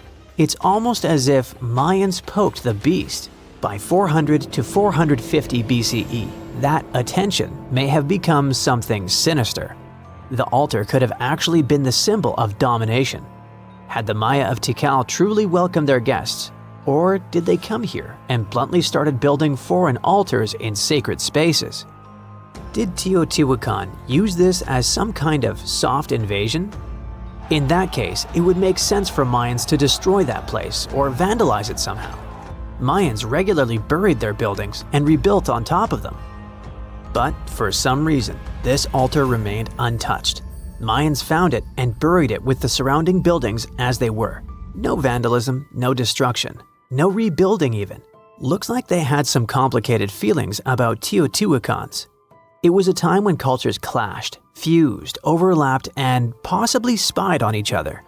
Perhaps one day we'll learn more about what really happened among these ancient civilizations. Some mountains look so picture-perfect that you'd swear they were hand-sculpted by a divine architect. And the thing is, you're not that wrong if you think so. Wait, did someone really build mountains? Hidden deep in the Amazon rainforest, there's a bizarre cone-shaped peak that raises that exact question. And halfway across the world, there's a landscape that looks like someone spilled a massive bag of Hershey Kisses across a green field. No, you can't make this stuff up. Get ready to learn what would happen if a Hershey's Kiss and the Road to El Dorado movie had a baby in real life, because we're diving into two of the most mysterious and oddly satisfying natural formations on Earth, Cerro El Cono in Peru and the Chocolate Hills in the Philippines. One might be an ancient lost pyramid, and the other turns into chocolate every year. Well, sort of. Let's start with El Cono. This strange, solitary mountain rises more than 1,300 feet above the treetops in the heart of the Amazon, right near the Peru-Brazil border. Sure, the Amazon is no stranger to mountains. There are impressive ranges, like the Ameri Mountains farther north and the Andes, not in the Amazon per se, but running along Peru's spine. But you see, El Cono is different. For starters, it's completely isolated. If you fly over the region in a helicopter, all you'll see for miles is an endless emerald sea of rainforest. Then, boom, out of nowhere, a perfectly cone-shaped mountain juts into the sky like a giant green Dorito. It's not part of any major mountain chain, it doesn't have any siblings, and it looks so symmetrical that it almost feels artificial. And it's covered by forest. Now, naturally, this has sparked all kinds of theories. Some people think it's an extinct volcano. Others say it's a freak of erosion. And then there are those who whisper more exciting possibilities. What if it's a lost pyramid? And before you roll your eyes, this idea is not as wild as it sounds. And some people actually stand by this theory. After all, the ancient civilizations of South America built pyramids too. What? Yeah, can you believe that the Egyptians didn't actually invent the concept of pyramids? No joke. The Mochichachapoya and Inca civilizations all built monumental structures. In fact, pyramids are found all over the world, from Ethiopia and Thailand to Greece, Mexico, and even Italy. So why do pyramids keep popping up throughout history? Simple. They're structurally sound. The broad base supports the weight, and the pointed top was often seen as a symbolic connection to the heavens. Okay, but what are the chances of all these people coming up with the same idea at the same time? Okay, calm down. Ancient aliens. Yeah, that's possible. But as it turns out, ancient people did talk to each other via trade, migration, and cultural exchange. Ideas like pyramids didn't need to come from a secret one-world civilization. They just came from smart, curious humans scattered across the globe, all looking up at the stars and wondering how to get closer. In fact, recent archaeological discoveries have revealed massive ancient cities deep in the jungle that were completely swallowed by nature. In Guatemala, scientists uncovered a lost Maya city with its own pyramid structures. In Mexico, an entire metropolis was found buried beneath forested hills. So yes, humanity can forget an entire city. Take another look at El Cono from the air, and you might start believing it too. Its slopes are smooth. Its symmetry is uncanny. From above, it resembles a colossal step pyramid or ziggurat, cloaked in jungle vines and secrecy. And if someone told you it was the moss-covered remnant of an ancient civilization, you might just nod and say, "Yeah, I see it." Of course, no one's proven anything yet. But the mystery is delicious. Like a myth waiting to be cracked open. At the same time, for people who live nearby, El Cono isn't just a geological curiosity, it's sacred. In Andean cosmology, mountains like El Cono are known as apus, spiritual guardians of the land. These aren't just rocks, they're living beings, protectors, deities. Think Tifiti from Moana, but South American and a little more mysterious. The indigenous tribes in the region still pay their respects to this mountain, treating it not as a tourist attraction, but as a sacred ancestor. And while everyone's busy debating whether El Cono is a mountain or a pyramid, nature's just vibing. The area surrounding El Cono is now part of Sierra del Divisor National Park, created in 2015 to protect one of the richest ecosystems in the Amazon. We're talking about rare plants, hundreds of bird species, many types of monkeys, and endangered animals like jaguars, giant armadillos, and even tapirs, the jungle's adorable pig-elephant hybrid. And yes, there are caves, springs, and even undiscovered ruins hidden deep in the forest around El Cono. So, what is El Cono really? Some geologists think it's likely a volcanic cone based on its shape. That's the official word from UNESCO anyway. Others argue it's a rare example of erosional geomorphology, a fancy way of saying wind, water, and time teamed up to carve a perfect mountain out of the landscape. Like geological origami, shaped by millions of years of natural forces. But the truth is, we don't know. Not for sure. Not yet. Until someone launches a respectful science-based expedition with drones, ground-penetrating radar, and a green light from the local communities, El Cono will keep its secrets. And maybe that's the best part. Sometimes it's mysteries that make the world feel truly magical. Now, let's jump onto a metaphorical plane and head to the Philippines, where the mystery continues and gets a little sweeter. Spread across more than 20 square miles, there are between 1,200 and 1,700, or even more, perfectly shaped hills that look like chocolate kisses. Like seriously. In the dry season, the grass turns brown, and suddenly, it's like someone dropped hundreds of Hershey kisses all over the landscape. Sweet, right? These are the Chocolate Hills, duh. And they're some of the Philippines' most iconic natural wonders. From afar, they look almost too symmetrical, like some alien landscaper came down with a measuring tape and a sense of humor. But how did they get here? Well, according to scientists, the Chocolate Hills are a rare type of karst formation, a term used to describe landscapes formed when slightly acidic rainwater dissolves soft rock like limestone. In this case, the hills were once coral reefs and marine limestone that were pushed above sea level by tectonic forces. Over time, the exposed rocks got eroded by wind, rain, and underwater rivers, leaving behind this stunning army of symmetrical mounds. It's a geological marvel millions of years in the making. But science isn't the only explanation in town. Local legends are more fun. One story says the hills were formed when two giants got into a rock-throwing fight, launching boulders at each other until they collapsed in exhaustion, leaving the landscape littered with mounds, just like that one scene from the Hobbit movie. Another tale speaks of a heartbroken giant whose tears turned into earth, forming the hills as a tribute to his lost love. Oh. Today, the Chocolate Hills are a National Geological Monument and a major tourist attraction in the Philippines. They're also being considered for UNESCO World Heritage status, because, really, where else can you find such a naturally satisfying mix of geology and dessert? If you ever want to visit, it's pretty easy. Fly into Boho Palango International Airport or take a ferry from Cebu, and then head to the towns of Carmen, Batuan, or Sambanga.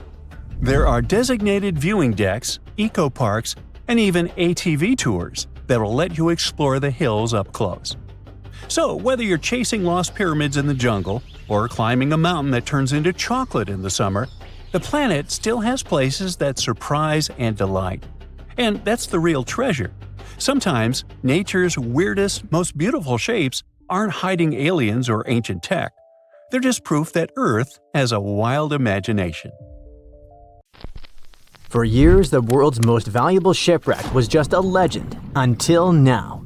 It has finally been found, and among the wreckage was a real treasure worth $1.1 billion. To understand this better, we need to go back to 1622.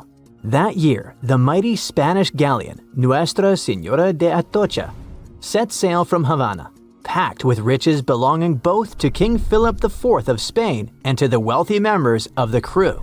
We're talking about gold, silver, copper, and emeralds from Colombia, Peru, Mexico, and Venezuela. The cargo was so large, totaling more than 40 tons, and so vast that it took 2 months to transport it to the ship. The ship was also packed with people. There were 265 people on board. At first, everything went well, but then came the Florida Straits and trouble. The crew found themselves lost in the night that was not only cold, but also stormy. And before long, they were facing a powerful hurricane. The wind tore the masts apart. Giant waves destroyed the rudder, and soon, the Atocha was sinking toward the darkness of the seabed.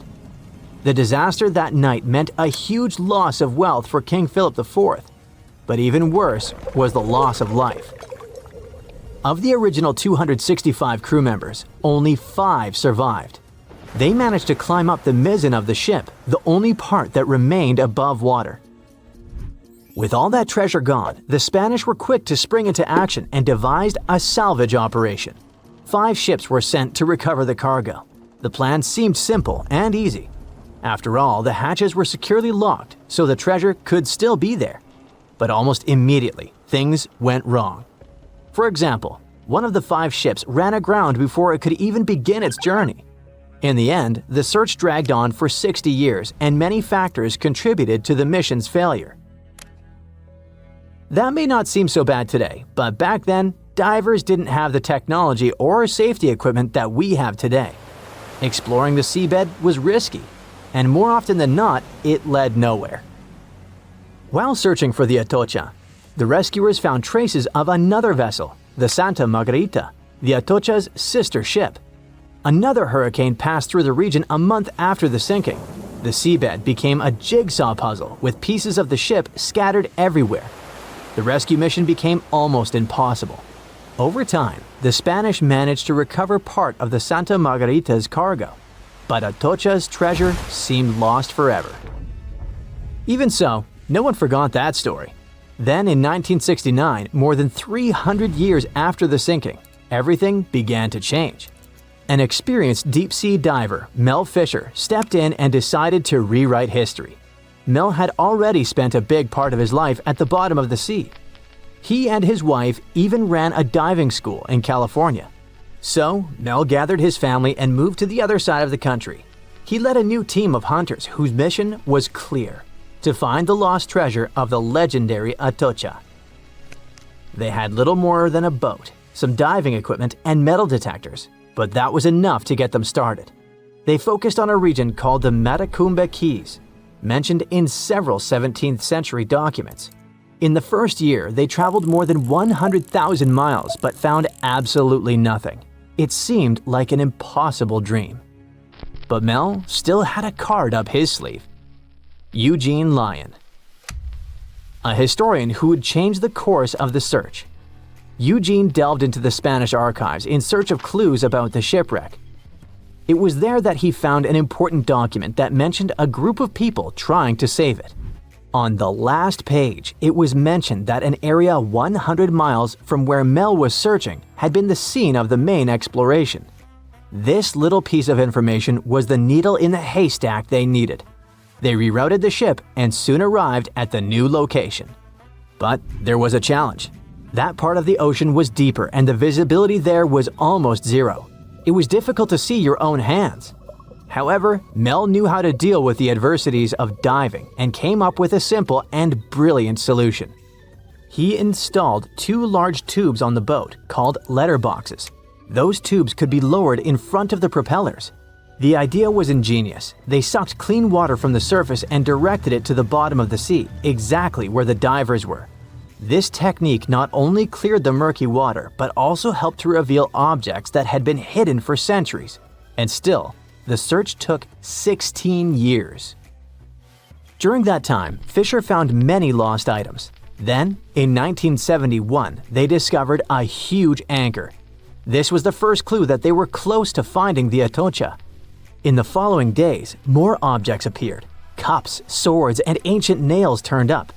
To keep everything organized, the team created a circular map.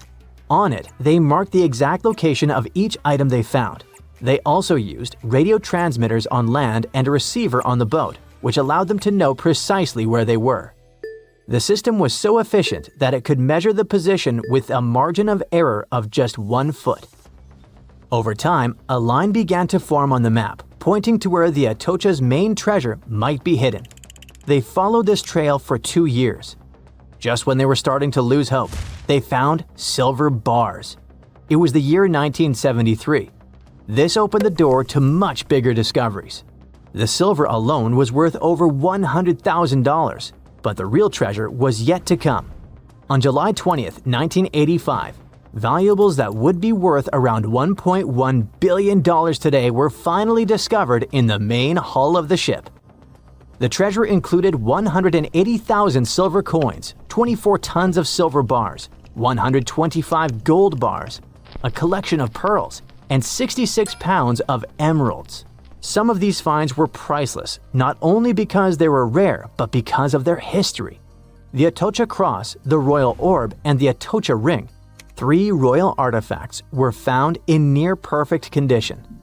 The Atocha cross was the most valuable of all the artifacts.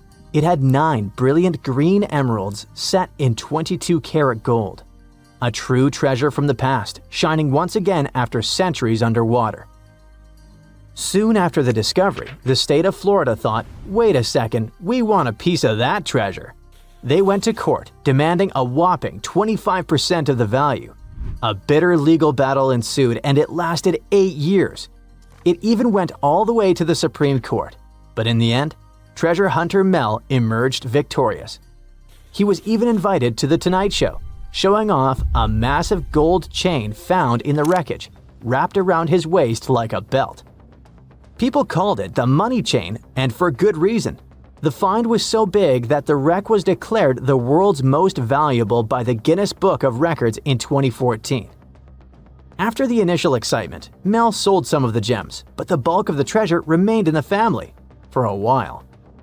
What was left was auctioned off. No one knows exactly how much the jewels were sold for, but one thing is for sure. Their value has skyrocketed over the years, and it's not just about the sparkle, it's about the legend that lives behind them. Today, these treasures are part of the particular Museo collection, the largest private collection of the Atocha artifacts in the world. And no, they're not for sale. But the good news is that you can still see them. They're on display, shining brightly in homage to Colombia's rich history and the famous mine from which they came. The people behind them say that these emeralds are as iconic as the rubies of Mogok or the sapphires of Kashmir. And honestly, they're right. The Sahara Desert is like a Mad Max movie. Scorching heat, endless dunes, and an overall barren wasteland. A place where no one could live, right? Well, forget all you know about it. Because 5,000 years ago, the Sahara was a lush paradise of grasslands, lakes, and rivers, and the home of a ghost civilization that vanished without a trace. Our tale begins in the 1930s, when a Hungarian explorer stumbled upon a cave in the middle of the Sahara. Inside, he found something bizarre: ancient rock paintings of people swimming in a lake, surrounded by giraffes, hippos, and crocodiles. At the time, everybody shrugged it off as some symbolic depiction of the afterlife, because really, who would imagine a lake in the Sahara? Well, fast forward some 70 years later, when a group of archaeologists made a discovery that flipped the script. In a rock shelter in Libya, they unearthed 15 mummies, along with baskets, ceramic pots, and other everyday items. This may look like prehistoric junk to most people, but to archaeologists, it was like uncovering a key piece of evidence. Those people weren't just passing through, they lived here. You see, those weren't just any mummies. They were some of the oldest naturally mummified humans ever found, dating back over 7,000 years. Take that, Egypt. 2 of them still had readable DNA, preserved thanks to a rare natural mummification process, almost a miracle considering the Sahara's climate's ability to turn everything into, well, beef jerky. Scientists struggled to understand where those mummies came from for a while, because the mitochondrial DNA they recovered was not helpful at all. But thanks to scientific progress, they eventually managed to do a full genome analysis that revealed some weird secrets. Those people belonged to a human lineage that was completely unknown, and they lived isolated from the rest of humanity for thousands of years. For decades, researchers assumed that the place where they lived, the Green Sahara, was like a prehistoric highway, a lush corridor that humans and animals used to migrate between sub-Saharan Africa and the Mediterranean. But the mummies demolished that theory, like a hippo sitting on a sandcastle. Their DNA showed zero genetic mixing with sub-Saharan and Eurasian migrants, keeping their genes pure for 7,000 years. Their closest genetic relatives weren't their neighbors living right below the famous desert, but some ancient hunter-gatherers from Morocco, and even some guys that lived in the Czech Republic, when it wasn't even a country yet, 50,000 years ago.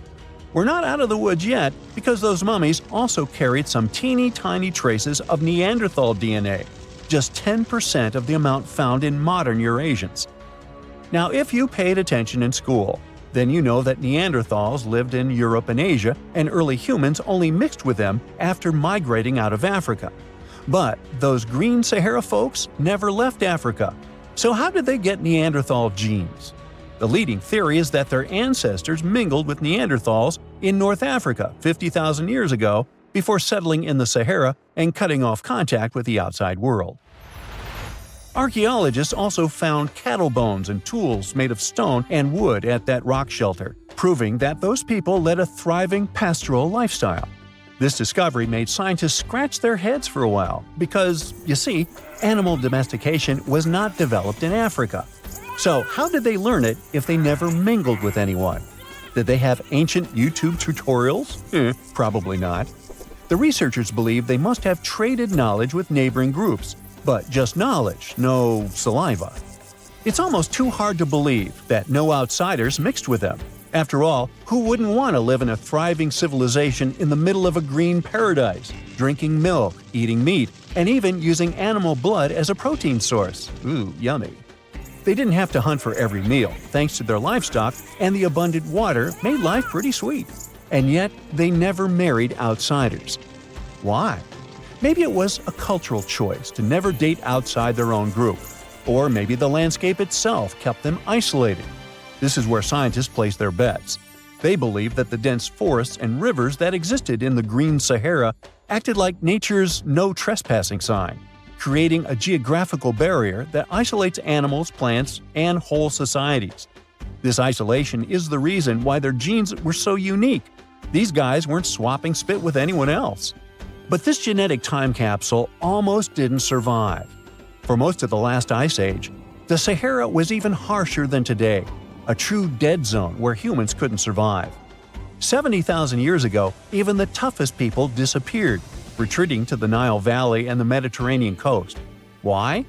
Because Earth was a climate bully.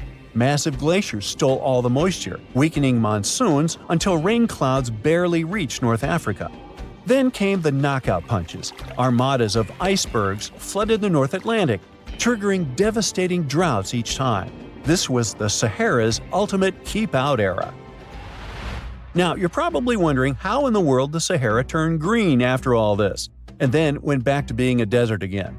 Well, it all started 15,000 years ago, I wasn't around then, when Earth was shaking off the last ice age. Our planet's axis was a bit wobbly, and because of that, the northern hemisphere got closer to the sun, getting extra sunlight and heat. This eternal summer turned North Africa into a giant moisture magnet, pulling water from the Atlantic and making it all rain down on the Sahara. The result of this ridiculous amount of rain was a lush savanna, complete with lakes the size of small countries. But the African humid period was not just a one-time miracle. The truth is, this eternal on and off switch between green and desert happened to the Sahara more than 230 times since the desert was born. During one of these events, the Sahara even expanded, getting bigger than it is today. So when the green Sahara showed up, you can bet it brought the ultimate ecosystem glow-up. This wasn't just a light dusting of grass. We're talking full makeover. The transformation was so complete, it even reshaped animal populations. Cheetahs suddenly struggled with the new prey dynamics, while rodents like the multi-mammate mouse thrived in the suddenly abundant grasslands. But don't pack your prehistoric swim trunks just yet. This paradise had teeth. The Sahara was an ecological maze of crocodile-infested rivers, malaria-carrying mosquitoes, and big cats lurking in the tall grass. Crossing it would have been like playing a real-life game of Hungry Hungry Hippos. This is probably why more groups didn't settle permanently. The Sahara's climate cycled between wet and dry every 20,000 years, hardly a stable zip code. For most ancient people, it was smarter to treat the green Sahara like an all-you-can-eat buffet, grab resources and leave before the desert returned. Still, this green Sahara period lasted for 10,000 years, giving our mystery shepherds plenty of time to thrive. But around 5,000 years ago, Earth's axis shifted again, the rains moved away, and the Sahara dried up faster than a puddle in July. As the desert returned, the shepherds from the green Sahara had no choice but to pack up their livestock and leave. Some researchers believe they migrated toward the Nile, laying the groundwork for ancient Egypt, so I guess their legacy lives on. Besides, their pure lineage may be extinct by now, but some faint genes of the mummies can still be found in the people that live in North Africa today. But the introvert mummies were not the only ones using the green Sahara as an Airbnb. They actually had neighbors just around the corner, in a lakeside village in Niger to be exact. Those people thrived for 5,000 years and left behind the oldest Sahara Desert cemetery, including a man buried in a turtle shell, a grinning Halloween man with filed teeth, and a heartbreaking family embrace frozen in time, victims of the very waters that sustained them. Eventually, those people disappeared too, just like it happened to our antisocial friends.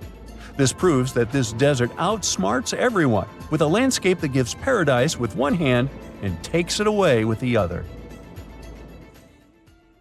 Over the years, archaeologists have uncovered all kinds of stuff on runestones, curses, poems, protective magic spells, and even inheritance disputes. However, a newly uncovered ancient Norse artifact known as Svingerud stone has just one word on it. Sounds boring, right? Well, think again, because this might just be the oldest runestone ever discovered. Almost 2,000 years old. But that's not all. Excavations are still ongoing, and depending on what follows next, it could unravel secrets and the true meaning behind the mysterious magical runes. So let's explore and see just how much known history you can rewrite with only one engraved word on a stone. A long time ago, during the first few centuries of the Common Era, Scandinavians and Romans crossed paths. They traded goodies like glass and silver, and eventually, Roman customs and even written culture ended up north. The Nords liked the Roman alphabet but wanted their own letters copyrighted, so they decided to create their own unique characters, which they called runes. Almost 20 centuries later, in 2021, archaeologists were excavating an Iron Age burial site near the village of Svingerud in eastern Norway. Among the cremation graves, they uncovered a reddish sandstone slab that would become a centerpiece in a major Norwegian archaeological discovery. It's the size of a coffee table, measuring just over 12 inches across. The stone was found buried with burned bones and charcoal, part of an early cremation grave. The stone had runes engraved into it, looking rough and shallow, like they were scratched with the tip of a knife or something needle-like. Runestones are not unusual. Archaeologists are used to uncovering runic inscriptions, especially in this region. However, tests show that both the burial site and the carving on the stone likely date back to somewhere between the 1st and 3rd centuries.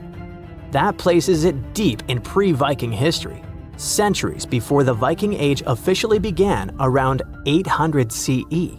That makes it one of the oldest reliably dated examples of early writing in Scandinavia.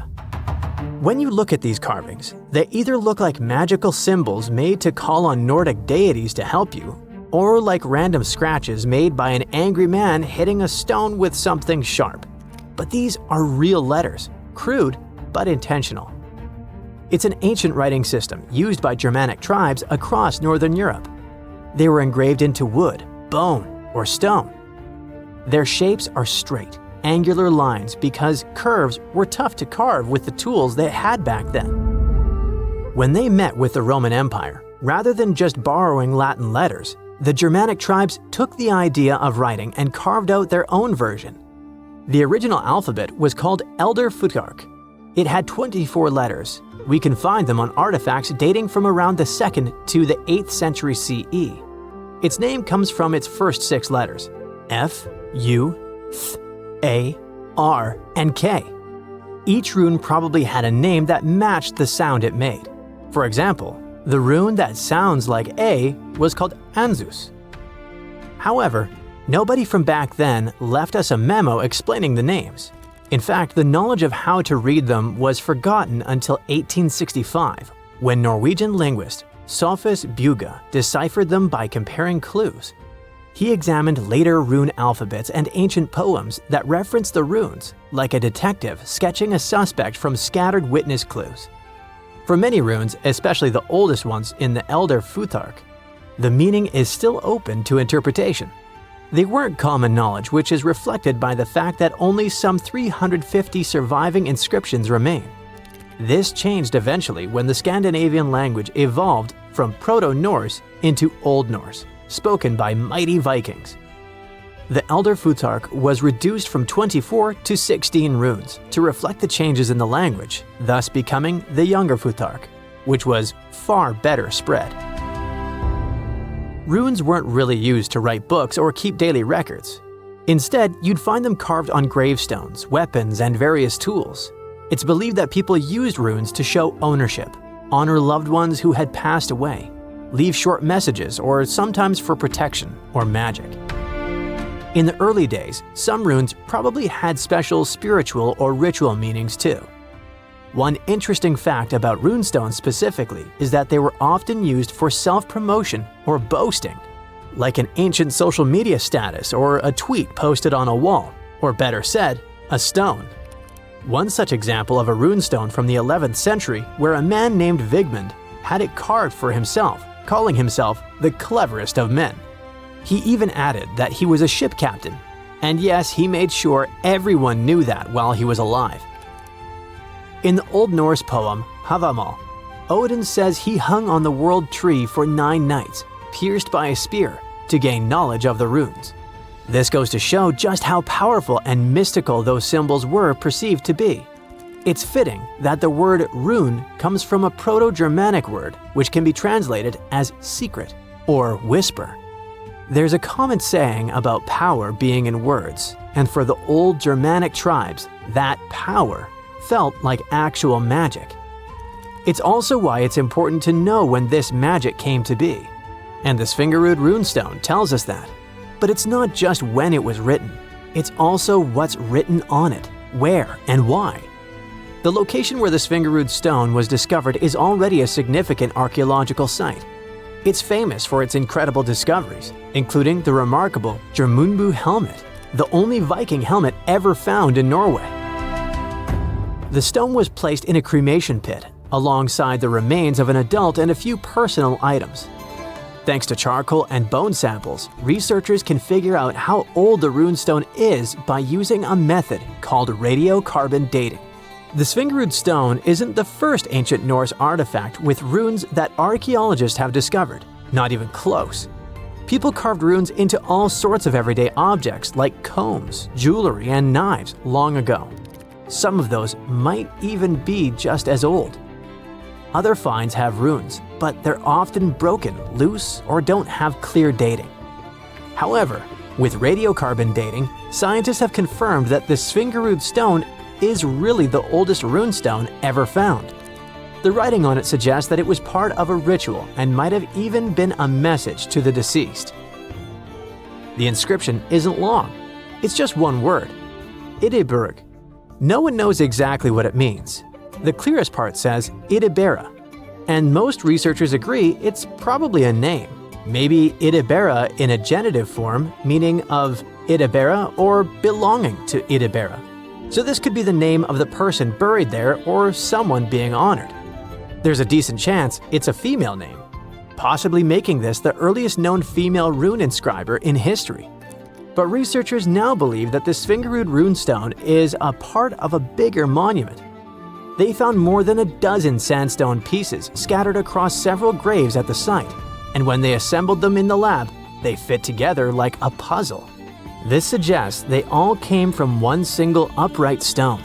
The main piece with the inscription was found in one grave, but other similar pieces were buried in nearby cremation pits. Archaeologists think it was broken and reused in a ritual, maybe to connect different people or generations who had been buried there. Instead of just marking one grave, it might have first been a memorial and was later put back into the other graves as a symbolic act. Some even speculate that the runes might have been carved by different hands throughout various time periods. The Svingerud stone might be small, but as the oldest runestone ever found with a secure archaeological context, it could be the key to how writing first took root in Northern Europe. This Norwegian archaeological discovery proves that runes were already tied to ritual, memory, and maybe even women. And if it's just a fragment of a larger monument, we've only seen part of the picture. Ancient Norse artifacts like this reshape what we know about pre-Viking history. And with luck, more runestones will follow, maybe even from another female rune inscriber. Hey, welcome to the Dino New Year's party. Hey, everyone you know well is here. Tyrannosaurus, Triceratops, Stegosaurus, Raptor, Diplodocus. But there will also be someone new, a guest who will surprise you. You see, paleontologists have discovered a new dinosaur species that was somewhat like the T-Rex, but with a twist. These guys would rather eat a crunchy salad than a juicy steak. Hey, meet this dude. Any guesses on how to pronounce this? Duonicus sacobatri. Thanks, please hold your applause. These are herbivorous guys that belong to the Therizinosaurs. But they had one awesome feature. A feature that showed scientists that Duonicus belonged to a new branch of dinosaur evolution, about which little is known. But hey, let's go back to the dino party, shall we? Here you can see dinosaurs with different personalities. The T-Rex is a bully and toothy. The Velociraptor seems to be very toxic and moody. The Triceratops or Stegosaurus are aggressive but silent. You know, like those guys that don't touch anyone, but it's better not to mess with them. So among them all, the Therizinosaurus is a chill guy that will always help, will always keep you company at a party, and will never be annoying. Therizinosaurs lived in what is now Asia and North America during the late Cretaceous period, about 100 to 66 million years ago. Their anatomical features made them look more like predators like the T-Rex. But therizinosaurs were herbivores with large crescent-shaped claws. In some species, they reached up to 20 inches. Now imagine how dangerous these monsters would have been had they been carnivorous. But they used their claws to grab tree branches and eat leaves. The Deinonychus was quite large, just under 10 feet in length. A hippo was about the same size, and their weight was about 600 pounds, which is almost half the size of a horse. Therizinosaurs had a long mouth, a bit like a duck's nose, and long front paws with 3 thumbs. But the Deinonychus, that has been found recently, was unique because it only had 2 fingers on each hand. The 2-fingered dinosaur discovery has sparked joy among paleontologists. Okay, 2 fingers instead of 3, whatever, you might think. But it makes a big difference. It shows how dinosaurs evolved. The latest paleontology news reports that the discovery was made in Mongolia. It was the largest preserved claw in history. Its size was about 11 inches, and it had a curved shape. That means it was like a giant banana. The coolest thing was that the claw was covered with keratin. Our nails are made from this material too. Can you imagine?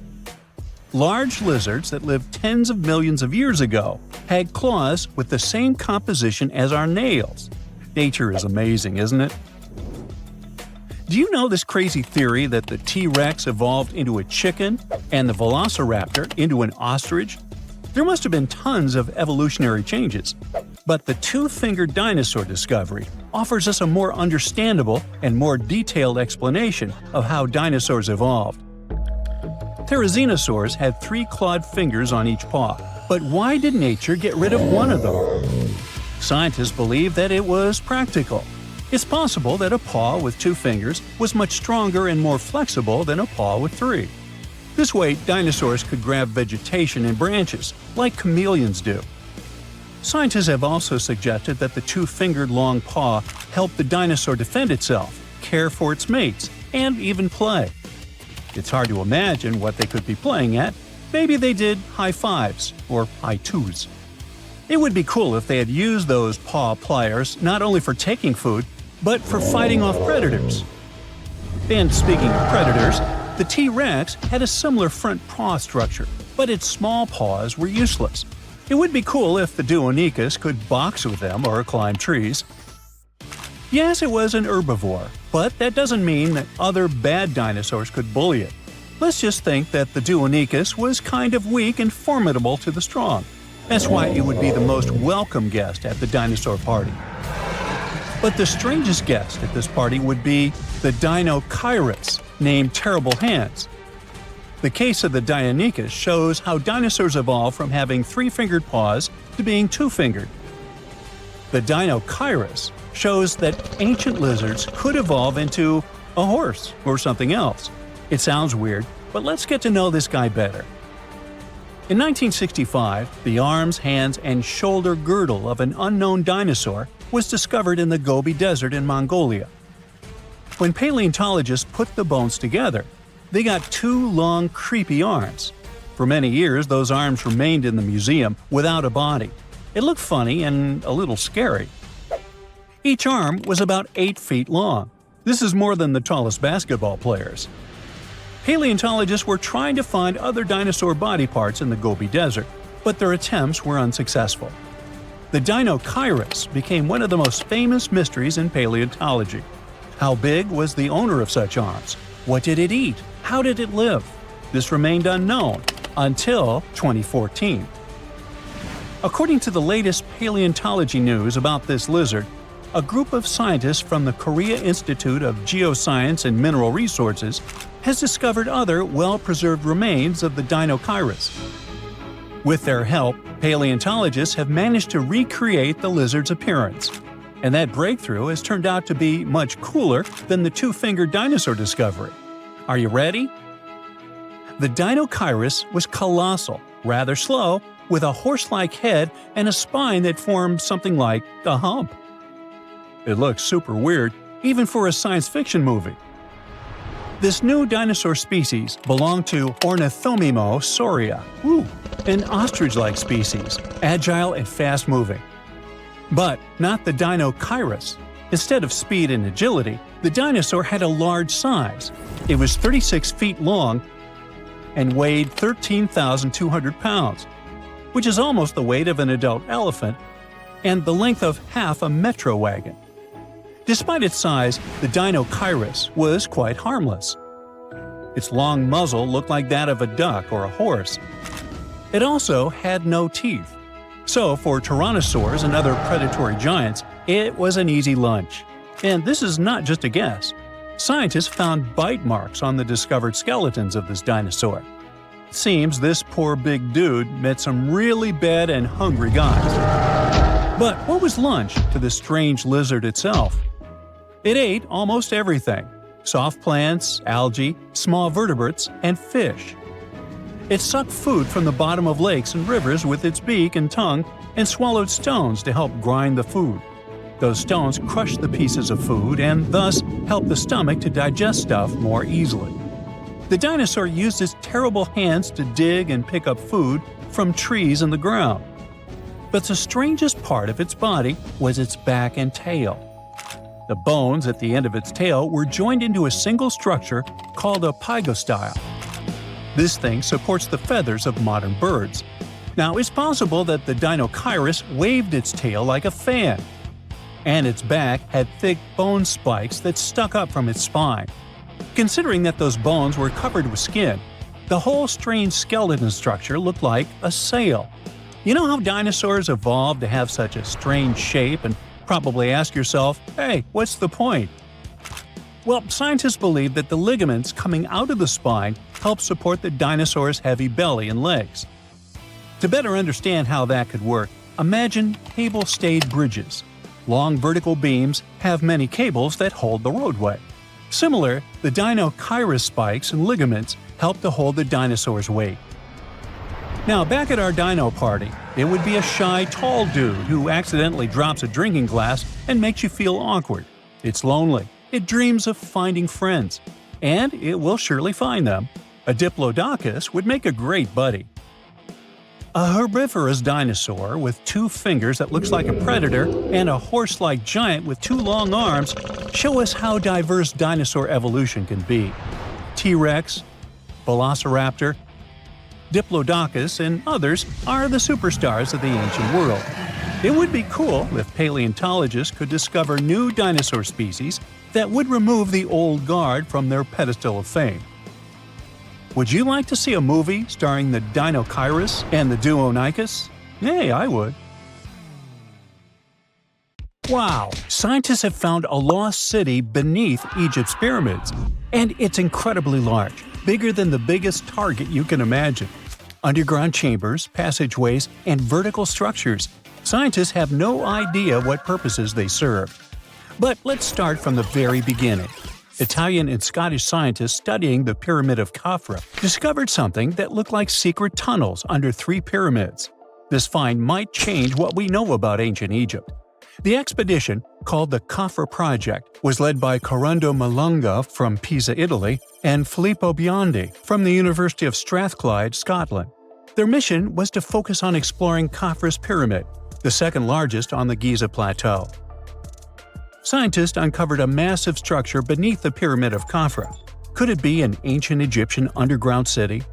The experts analyzed the data they had and came to the conclusion that 8 large vertical structures could be hiding beneath, possibly wells or shafts. They extend a staggering 6,500 feet across. Imagine placing 2.5 Burj Khalifas on the ground, one after another, and you get the sheer size of this find. These shafts also plunge nearly 2,000 feet underground. Some of the deepest underground stations in the world are located at a mere 380 feet underground or so. These cylindrical shafts are surrounded by spiral paths. Picture some old Gothic castle. They're connected to 2 giant, weirdly shaped chambers. Are those cubes? Or possibly bowls? Each of these chambers is likely more than 260 feet across. Now, even though we know about the structures now, no one has figured out their original purpose yet. Want to hear something even more shocking? Okay then. The team is almost sure that similar access points can be found under all 3 pyramids. In other words, all of them might be linked by a hidden system of underground tunnels, chambers, and passages. Even deeper, about 4,000 feet under the surface, there might be more unknown structures. And doesn't it add to the mystery? But the coolest news is that, according to some team members, these hidden structures near Giza pyramids could align with the legendary Halls of Amenti. In ancient Egyptian mythology, it's a place where people are believed to arrive when they're close to the end of their days. There, they are said to take a 3-day-long trial, facing their biggest fears. Now, how did scientists even discover these hidden spaces? To uncover them, researchers used 2 satellites positioned 420 miles above Earth. They sent radar signals to the Giza plateau, and these signals generated detailed images, which were later compiled into a 3D model of the underground layout, including the newly detected shafts. Then, using synthetic aperture radar or SAR technology, which is a type of radar that can penetrate through stone, the team also spotted 5 small room-like structures hidden deep within the pyramid. One of these chambers contained a sarcophagus, which was once thought to be the tomb of Pharaoh Khafre. But now, scientists believe this was a mistake. The true burial site is likely to be elsewhere. In any case, these 5 hidden rooms were completely unknown before the scans.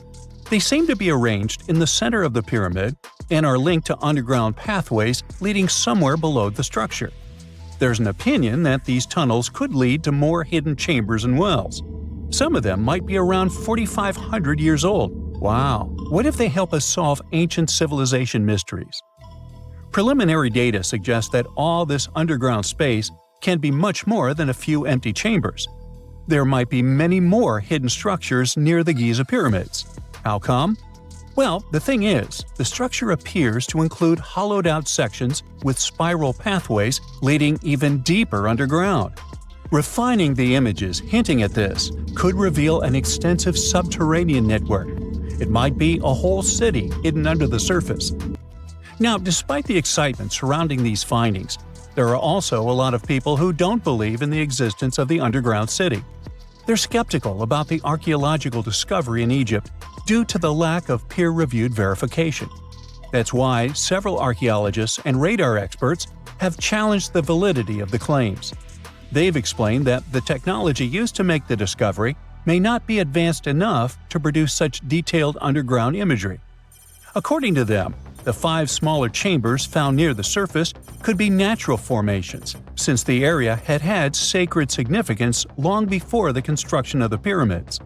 Some experts have even dismissed the use of radar methods in this context altogether. They call these methods scientifically unproven and question their accuracy.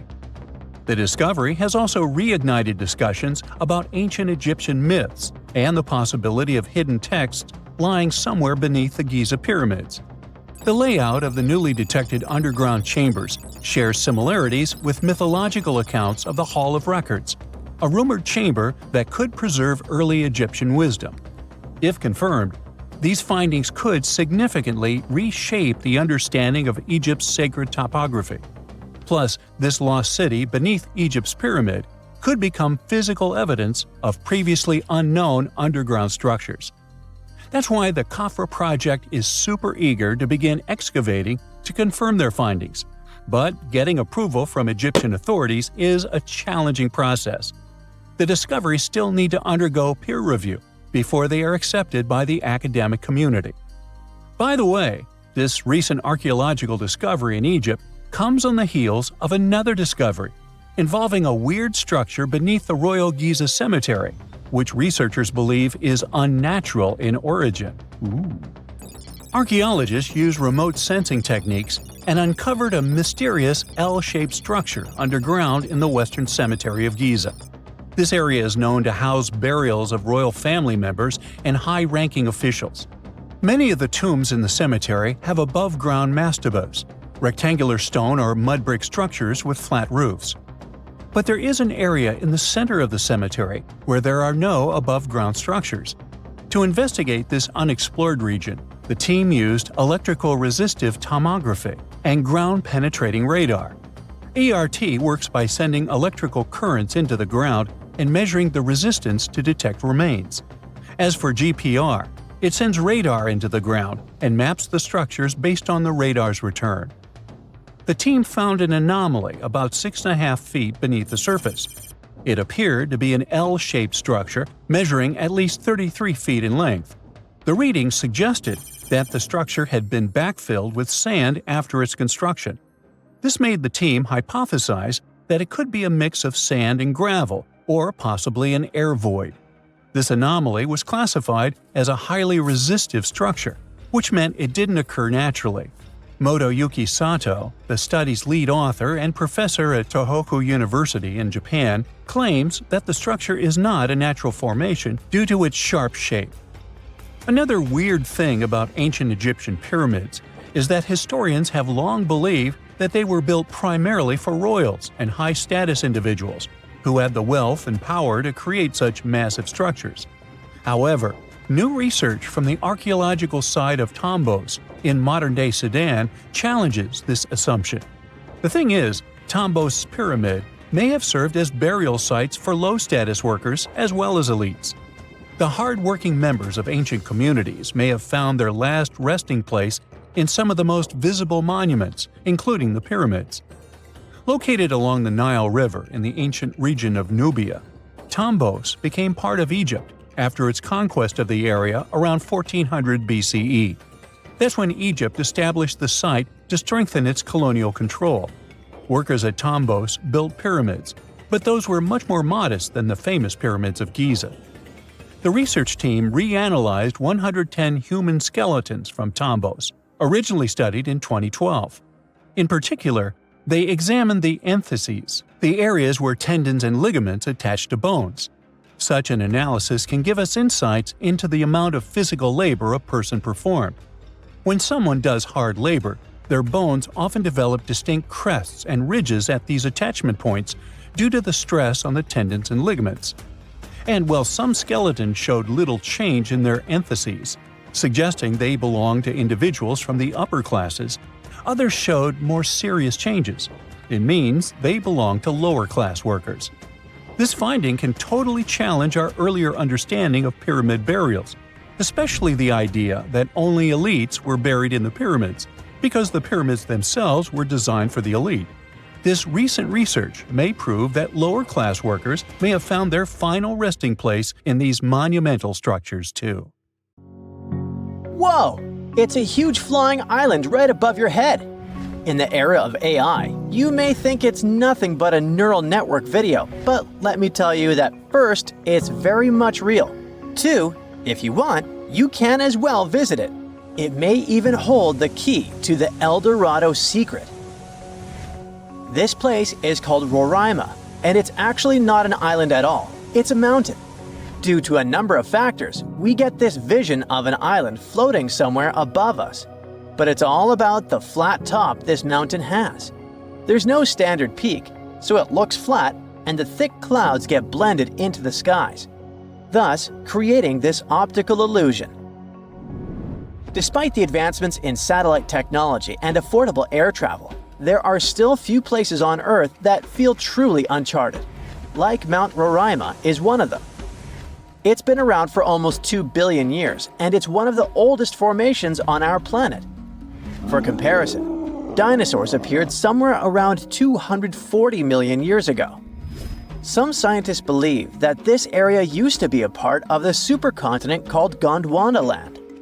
And back then, it wasn't yet a mountain. When the supercontinent split apart, the erosion created this magnificent tabletop mountain. But what's interesting about this place is not the age, but the fact that it still looks prehistoric. It's almost untouched. The reason for that is late exploration of this part of South America. By the way, we still discover new flora and fauna species living there every year. For a mountain, it's relatively short, only 9,220 feet. There are cities located at a higher pitch above sea level, say La Paz in Bolivia, whose elevation is 11,940 feet. So people could be living in the area of Mount Roraima too, despite its hard-to-get location. But there's a twist to it. The Pemon people are the original inhabitants of this region, and they have an incredibly rich tradition of myths. For instance, their mythology features deities that live on the tepui, which are flat-topped mountains found in the grasslands. These mountains are considered sacred and are off-limits to the living since they're believed to be the dwelling places of ancestor spirits known as Mawari. So, there are traditions that restrict living in this area, but still, some sources claim that local communities do dwell there. But, obviously, modern problems lie not only in the spirits, but in very much limited job opportunities there. However, guided tours are actually available. So what will you see if you ever dare to visit this place?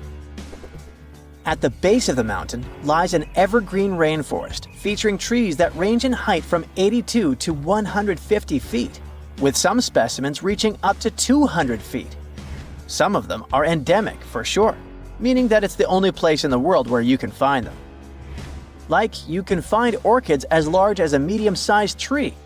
It's not a surprise because due to the remoteness of this place, species here may have followed a completely different evolutionary trail, unlike most of the flora and fauna on our planet. Next, you have all the chances to stumble upon a waterfall at the base of Roraima that's been flowing for millions of years.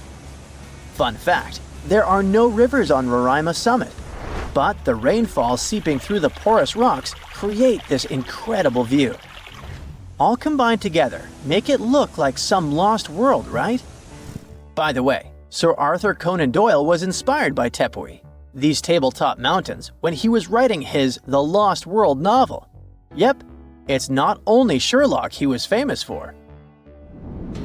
Among these natural wonders, Roraima stands out as the most accessible Tepui. There are more similar formations, but they're way less trek-friendly. Yeah, amongst other mountains, Roraima may be the easiest to get to, but still, it is very hard to get there, even taking into account all the modern technologies. So, how did the discovery happen? Hard to say for sure, but there is a theory backed up by official records. Back in the 16th century, here was this Sir Walter Raleigh.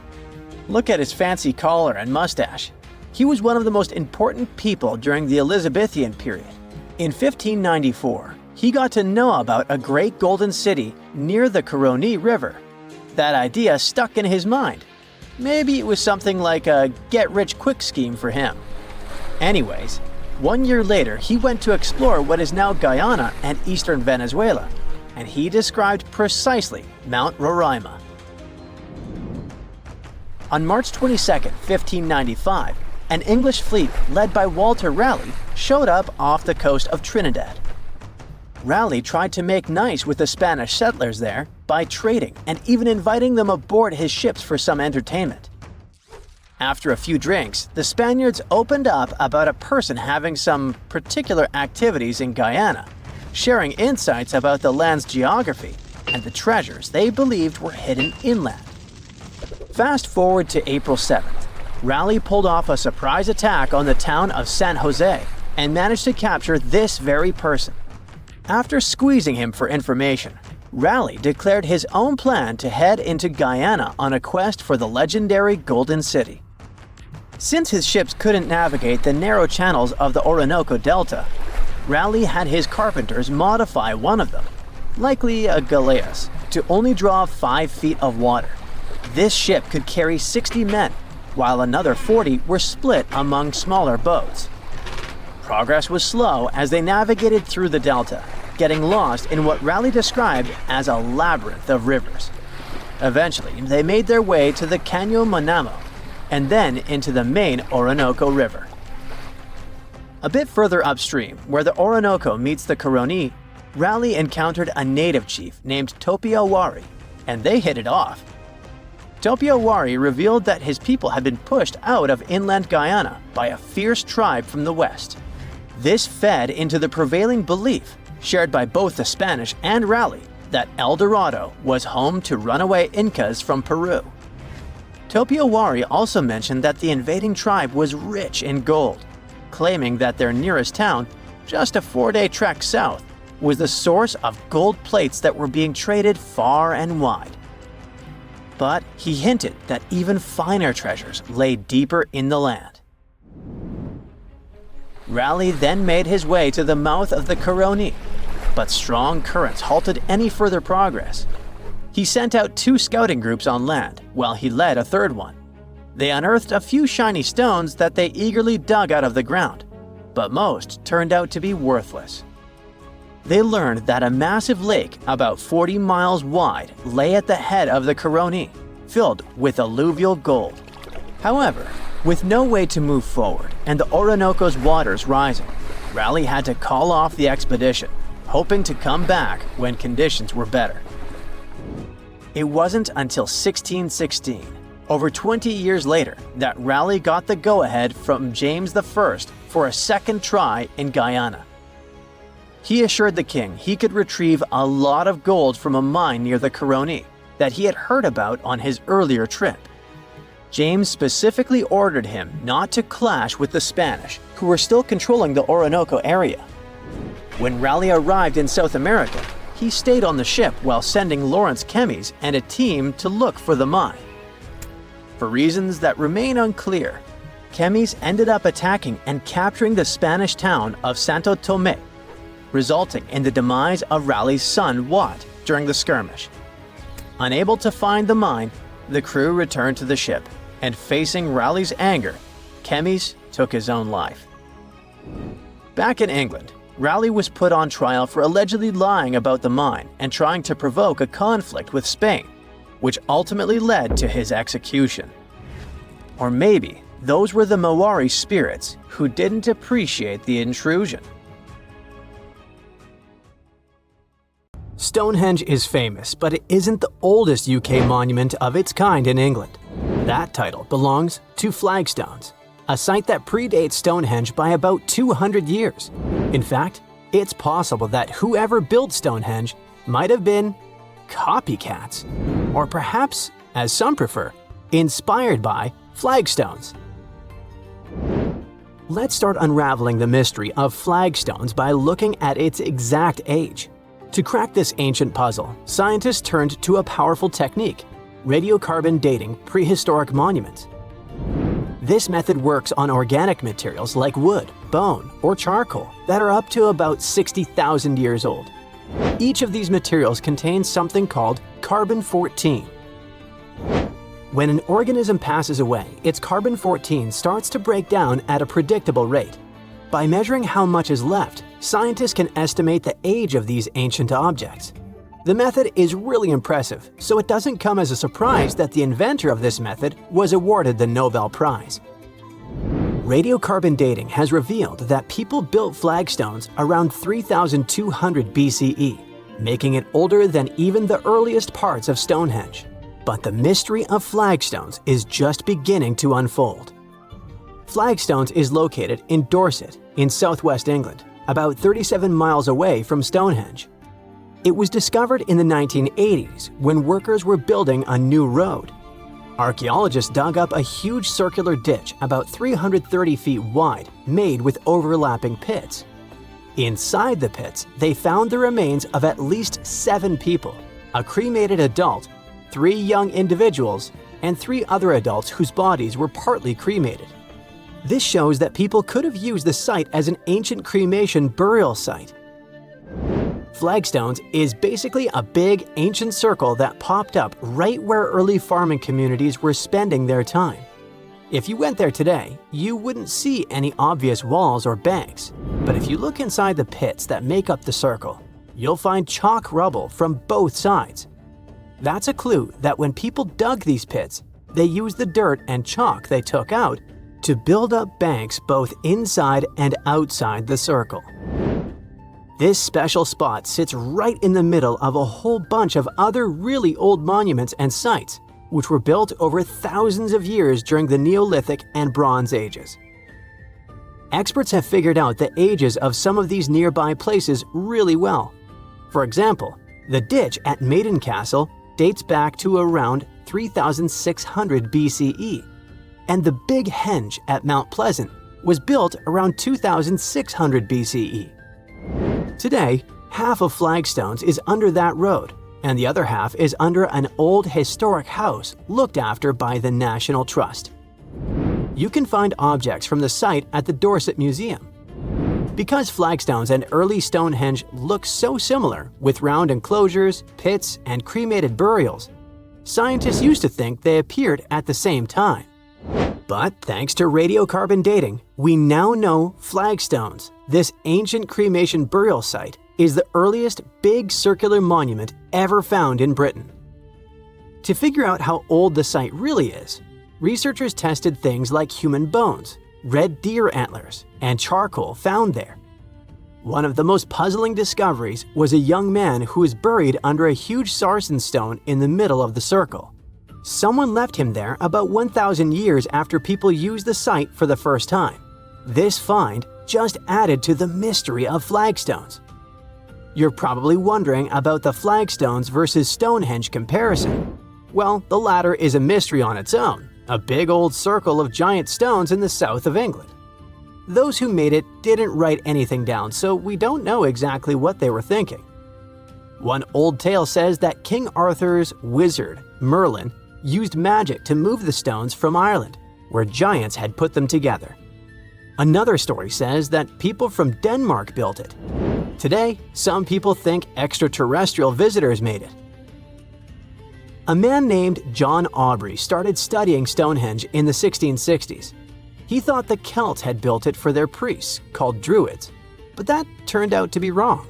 Radiocarbon dating of this prehistoric monument shows that its constructors built it in phases over several centuries.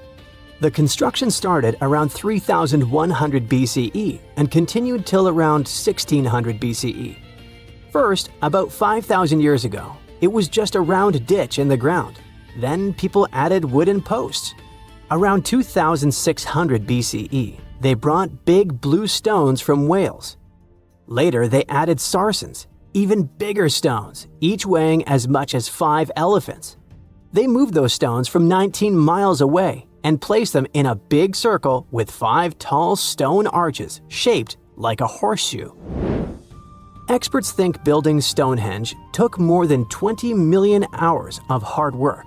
And that's a lot of teamwork, strength, and planning for people who didn't even have machines. These days, there are a few different ideas about what Stonehenge was really used for. Some experts think it was a sacred place where people gathered for religious ceremonies. Others believe it was an early kind of science center used to study the sky and track time. Both groups notice that the stones at Stonehenge are lined up with the sun and moon, so people may have used the site to mark the changing seasons, especially during the summer and winter solstices. Some think it worked like a giant calendar, helping people figure out dates or predict things like solar eclipses. Stonehenge was an ancient cremation burial site too, at least for some time. Anyway, if we continue with the flagstones versus Stonehenge comparison, we can't but dwell more on the age of these monuments. Flagstones is older than Stonehenge. In fact, it's one of the oldest UK monuments.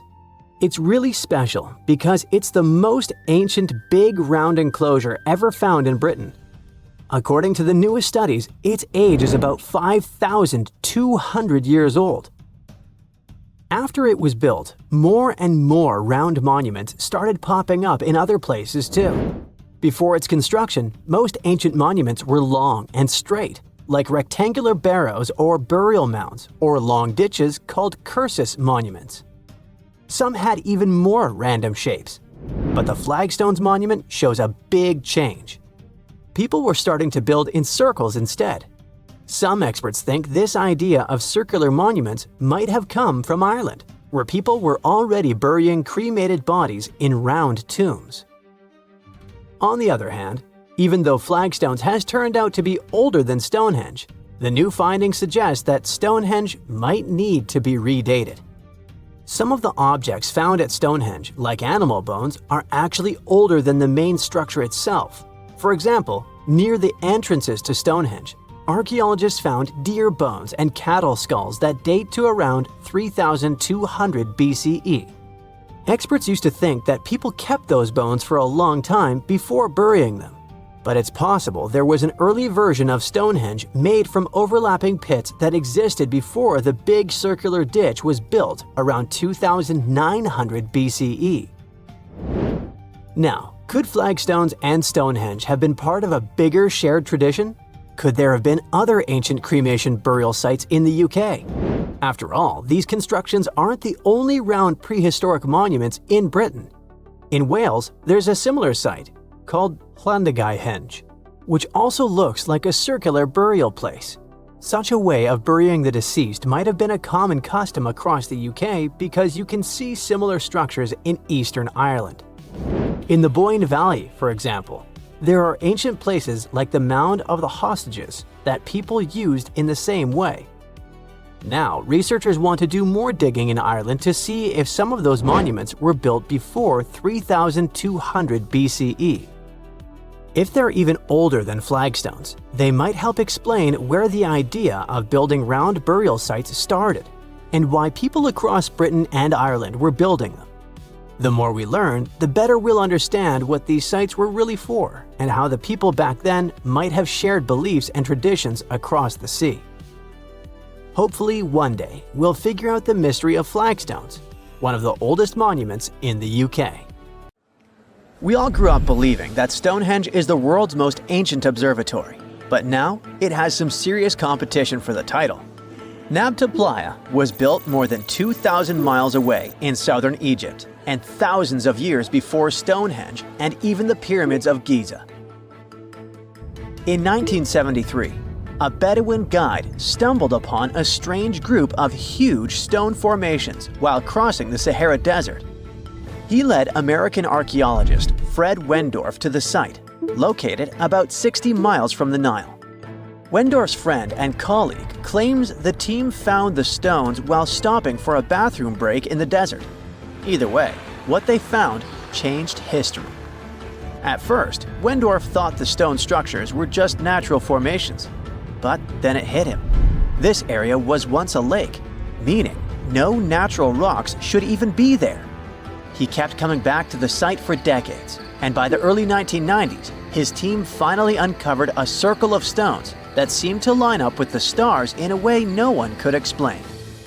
After 7 long years of trying to crack the mystery of the site, Wendorf reached out to an expert in archaeoastronomy. They study how ancient people used the stars. One evening, while the expert sat in the cool desert sand staring at the stones, he realized that they formed a pattern radiating outward from a massive burial mound. One by one, as they dug into the sediment, the buried megaliths started lining up like spokes on a wheel. The team had already used radiocarbon dating to test samples from fire hearths and tamarisk wood roofing found inside the stone circle. Nabta Playa had dozens of standing stones, all a few feet tall. Some of them lined up exactly with the sunrise on special days, and others matched up with bright stars in the sky. Inside the big circle, there were 6 special stones that may have been used for rituals or marking important times of the year. Around them, 29 standing stones might have worked like a simple calendar to help people know when it was time for something important, like the summer solstice, the longest day of the year. When the sun rose in just the right spot, it was a sign that the rainy season was coming. The stone circle once aligned with the brightest stars in the northern sky: Arcturus, Sirius, and Alpha Centauri. Some stones even pointed to the constellation Orion. By tracing Arcturus's movement across the sky, they figured out that it matched perfectly with the circle around 4800 BCE. That means it was the oldest astronomical site ever discovered. And the people of Nabta Playa may have been watching the stars thousands of years before telescopes were even invented. It looks like it had a huge meaning for people living and traveling through the desert. Over 10,000 years ago, the long, cold, and dry ice age that lasted for tens of thousands of years was finally fading away. Northern Africa got massive monsoons and rains that filled up seasonal lakes. So, parts of the desert turned into short-lived oases. For the nomadic people who roamed this harsh land, these summer rains were everything. Their entire way of life revolved around cattle. When archaeologists opened the central tomb at Nabta Playa, they dug up cattle bones and even a massive rock carved into the shape of a cow. The people who built it used the stars to guide them and find hidden watering holes like Nabta Playa, which likely held water for about 4 months a year, starting with the summer monsoons. But there was no North Star back then, so instead they navigated using bright stars and the way the sky seemed to spin in circles above them. When the lakes were full, the standing stones would be partly submerged, and from the western shore, you would see the reflection of the stars on the dark water. Nabta Playa is way less famous than Stonehenge, perhaps because its stones were buried and the famous site in England was open to visitors for thousands of years. Sadly, when Nabta Playa did become famous, some tourists ruined parts of it by moving stones around, which messed up the ancient star alignments. To protect it, the authorities moved everything to a museum where people can see the stones and the carved cow statue without damaging them. The Egyptian observatory isn't the only construction similar to Stonehenge. It has versions that were used for different purposes, from Germany and France to the US and the Andes in northern Peru. This last one is actually one of the oldest big structures ever built in this region. The circular plaza is made of 2 giant stone walls arranged in a ring. It was likely used for ceremonies and gatherings. Scientists have carbon dated it to be about 4,750 years old, which means it was built before the Great Pyramids of Egypt and Stonehenge. The plaza had 2 entrances and a special layer of clay, soil, gravel, and charcoal underneath. It was carefully planned and built. Archaeologists also found ceramic pieces, quartz crystals, and gemstones at the site, so it was definitely a special place. People visited it for centuries, but at some point it was sealed off, probably because of changing beliefs and traditions. The most recent discovery was the remains of a large timber circle roughly the same age and with parallels to Stonehenge, all the way up in Denmark. This open-air structure was likely part of a special area where prehistoric people from the late Neolithic and early Bronze Age gathered for rituals and ceremonies. The circle was made up of 45 giant wooden posts, forming a huge ring about 100 feet wide. The wood is gone now, but scientists believe tall timbers once stood in the holes and created an impressive wood henge. No one knows exactly what these circles were used for, but archaeologists have found animal bones and food remains at similar sites. So people probably used to gather there for feasts and rituals. In 2024, scientists found 2 ancient stone circles from the Neolithic period in Dartmoor National Park in England. Some archaeologists believe they might form a sacred ark. Many of Dartmoor's stone structures were built in a curved shape on the high ground in the center of the area. A long time ago, Dartmoor was covered in forests, so people may have used the high ground as important markers. One of the newly found circles fits inside this ark, but the other one is outside of it, to the north. This could have been an entrance point into the ark.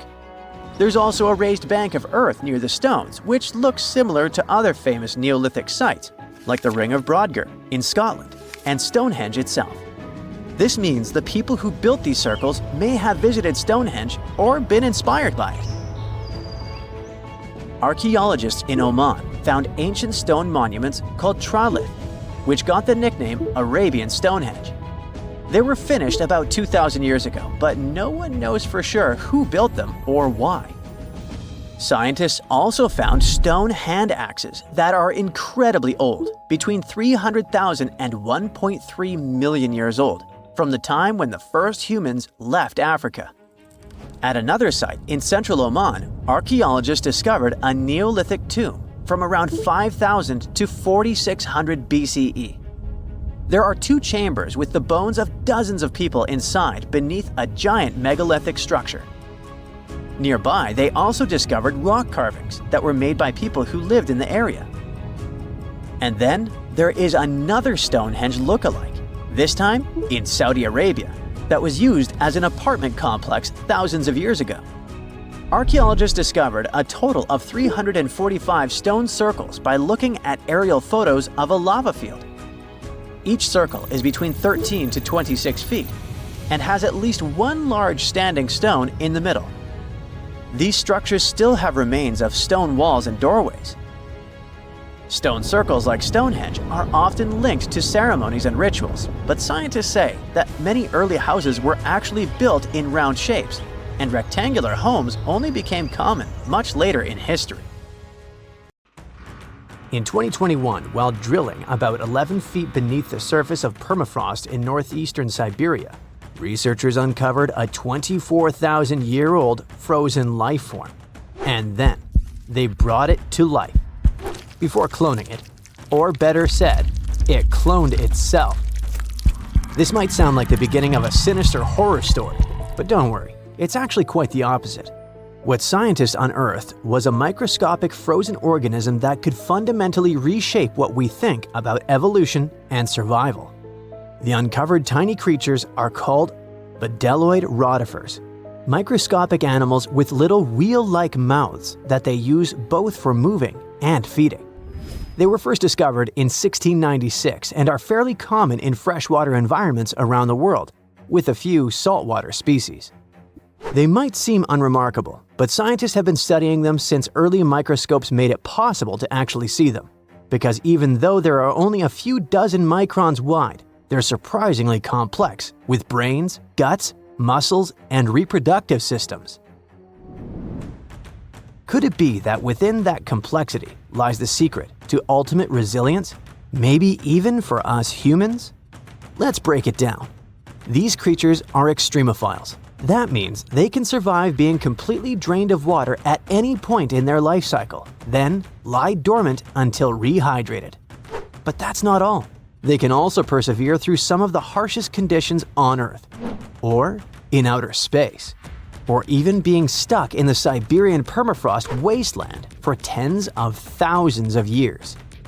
This is possible because they can enter cryptobiosis, a condition where organisms pause their metabolism and become nearly inactive.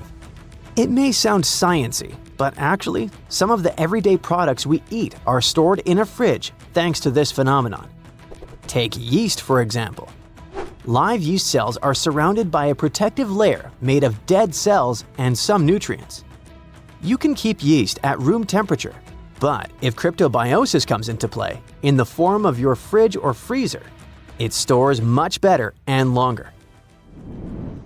During cryptobiosis, rotifers accumulate protective compounds like chaperone proteins, which help them repair and recover once favorable conditions return. Chaperone proteins are like tiny bodyguards. Their job is to keep other proteins in the cell from falling apart under pressure.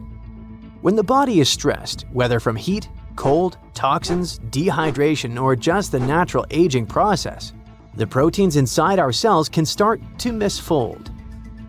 Proteins need to be folded into very specific shapes to function properly, and when that structure breaks down, they become useless, or worse, harmful. Misfolded proteins can pile up and interfere with normal cell function. In some cases, they clump together in ways that poison the cell. This kind of damage is even linked to serious health conditions. So, if rotifers have developed powerful proteins that prevent cellular chaos even under extreme conditions, could we use them to protect human cells from diseases and aging? By analyzing the age of the ice they were found in, scientists figured out that these frozen rotifers were at least 24,000 years old. That's a huge leap from earlier studies, which showed they could survive frozen for only about 10 years. Now that's what you call record-breaking. This period of Earth's history is known as the Late Pleistocene Epoch, a time dominated by the Ice Age, which means these invertebrates were lying dormant when Manny and Sid were having their adventure while roaming the icy landscapes, along with saber-toothed cats and giant ground sloths. Fun fact: although animated movies like Ice Age show woolly mammoths as huge, towering giants, they were actually about the same size and weight as today's average African elephant. Nature and evolution can be so cruel, yet fascinatingly unpredictable.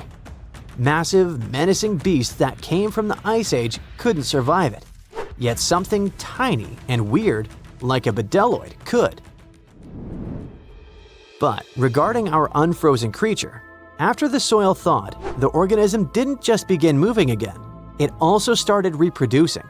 This is thanks to an ability called parthenogenesis, a specific form of reproduction in which embryos develop from unfertilized eggs, allowing them to reproduce independently.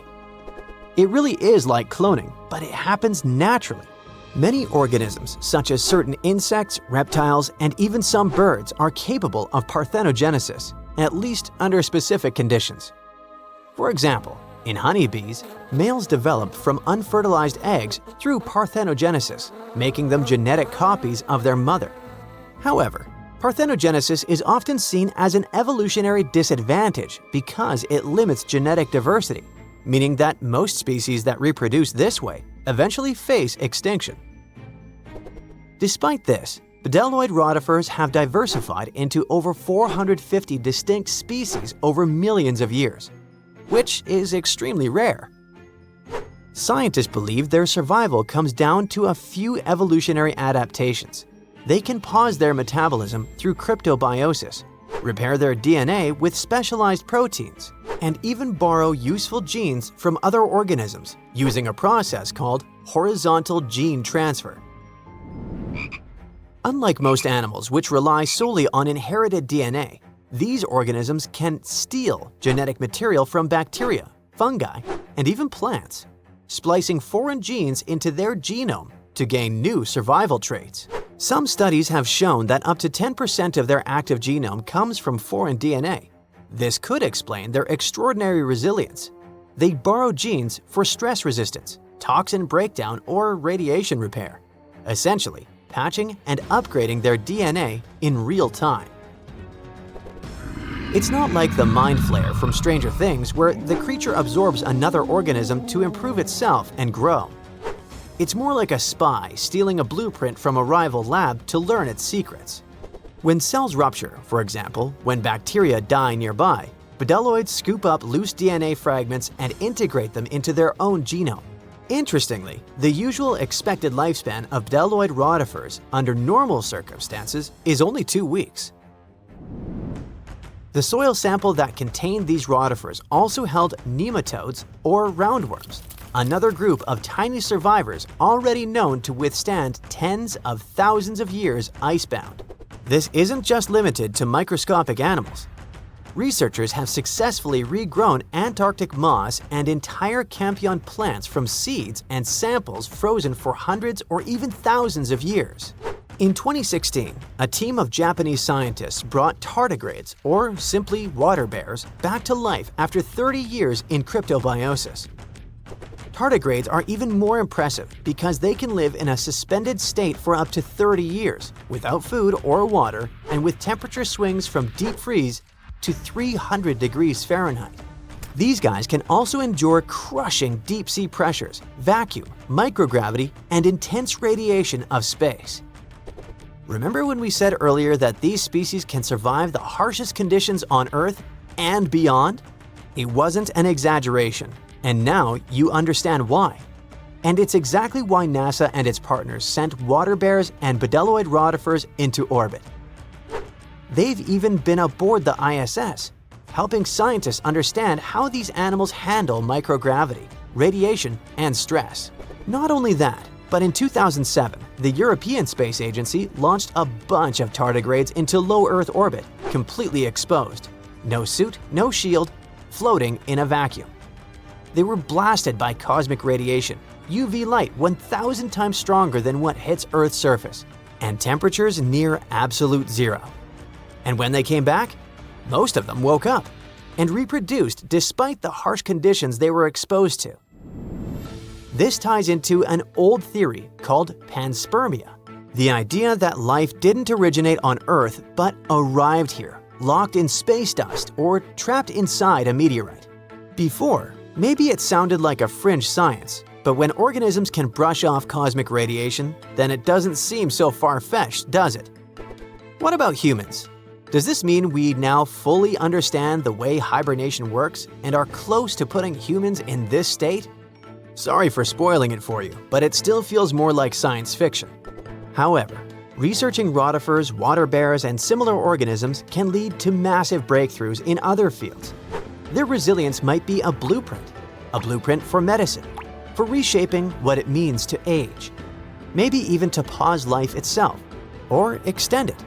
We're talking real, practical innovations, from better preservation of human organs for transplantation to drugs that slow aging at the cellular level. And yes, maybe even cryogenic hibernation, long enough to make interstellar travel possible. It's June of 1857. A fierce storm slams into Giza Bay, Australia, and rips apart a Dutch ship weighing 800 tons. Part of the crew tries to escape in a small boat, but only 9 of the 25 men on board survive. Now, many years later, researchers believe they've found this long-lost gold rush shipwreck. Yep, this ship is tied to one of the most dramatic high-stakes chapters in Australia's history. We're talking about the shipwreck of Koning Willem de Tweede, a vessel built back in 1840. This historic ship discovery is a big deal since it's now considered a real treasure in the world of underwater archaeology in Australia. Let me tell you why. By the middle of the 19th century, Dutch ships were carrying not just goods, but also people from Asia who were hoping to start a new life in Australia. And they were all chasing one thing: gold. Yep, the precious metal was discovered in Australia in 1851. Well, officially at least. It was actually found a few years earlier, but let's just say the authorities decided to keep that little detail away from the newspapers. Anyway, the big public discovery happened in 1851 when an Australian gold prospector named Edward Hammond Hargreaves led an expedition in the New South Wales region, and he chose to tell everyone about his find. And just like that, the gold rush began. News spreads fast, so people start arriving from everywhere: Britain, Ireland, Germany, the Netherlands, and also from China. It's estimated by that time around 20,000 Chinese had made their way to the gold fields in Victoria. By 1861, about 3% of the Australian population had been born in the Asian country. Most of them came from the southern region of Guangdong, which was going through a really tough time back then. They'd been through it all: foreign invasions, massive floods, serious food shortages, you name it. Many people had lost everything. Their money was gone, their homes destroyed. They couldn't even afford a bite to eat. There was no clear way out of the poverty they were stuck in. But then, word started to spread. There was a goldfield somewhere in a distant British territory. They heard stories from people all over the world going there, that it was peaceful, full of opportunity, and that the land itself had everything you could need. It sounded like a dream. Before long, they began calling it Xinjin Shan, or New Gold Mountain. So, many scraped together what little they had left to reach Australia and start over. It was a shot at a better life, a chance to lift entire families out of poverty. But getting there wasn't cheap or easy. They had to travel in huge ships, and the average trip from Guangdong province took about 3 months to reach Sydney or Melbourne. At some point, Australian authorities decided to impose a tax on Chinese arrivals. Every passenger who disembarked at Victorian ports had to pay a 10-pound poll tax. So what do you think happened? The routes changed, of course. Instead of docking directly in Victoria, ships began stopping in Robe, a town in the southeastern part of South Australia. From there, people would walk about 250 miles all the way to the goldfields, just to avoid paying the tax. And this area is exactly where the Koning Willem de Tweede was discovered. Yep, our Dutch ship was found off the Robe coast, and it was one of many vessels that carried Chinese passengers to Australia. Now you can see why it's historically important, right? On the 16th of June, 1857, it brought around 400 people safely to shore so they could start their lives over. The ship itself didn't get a happy ending though.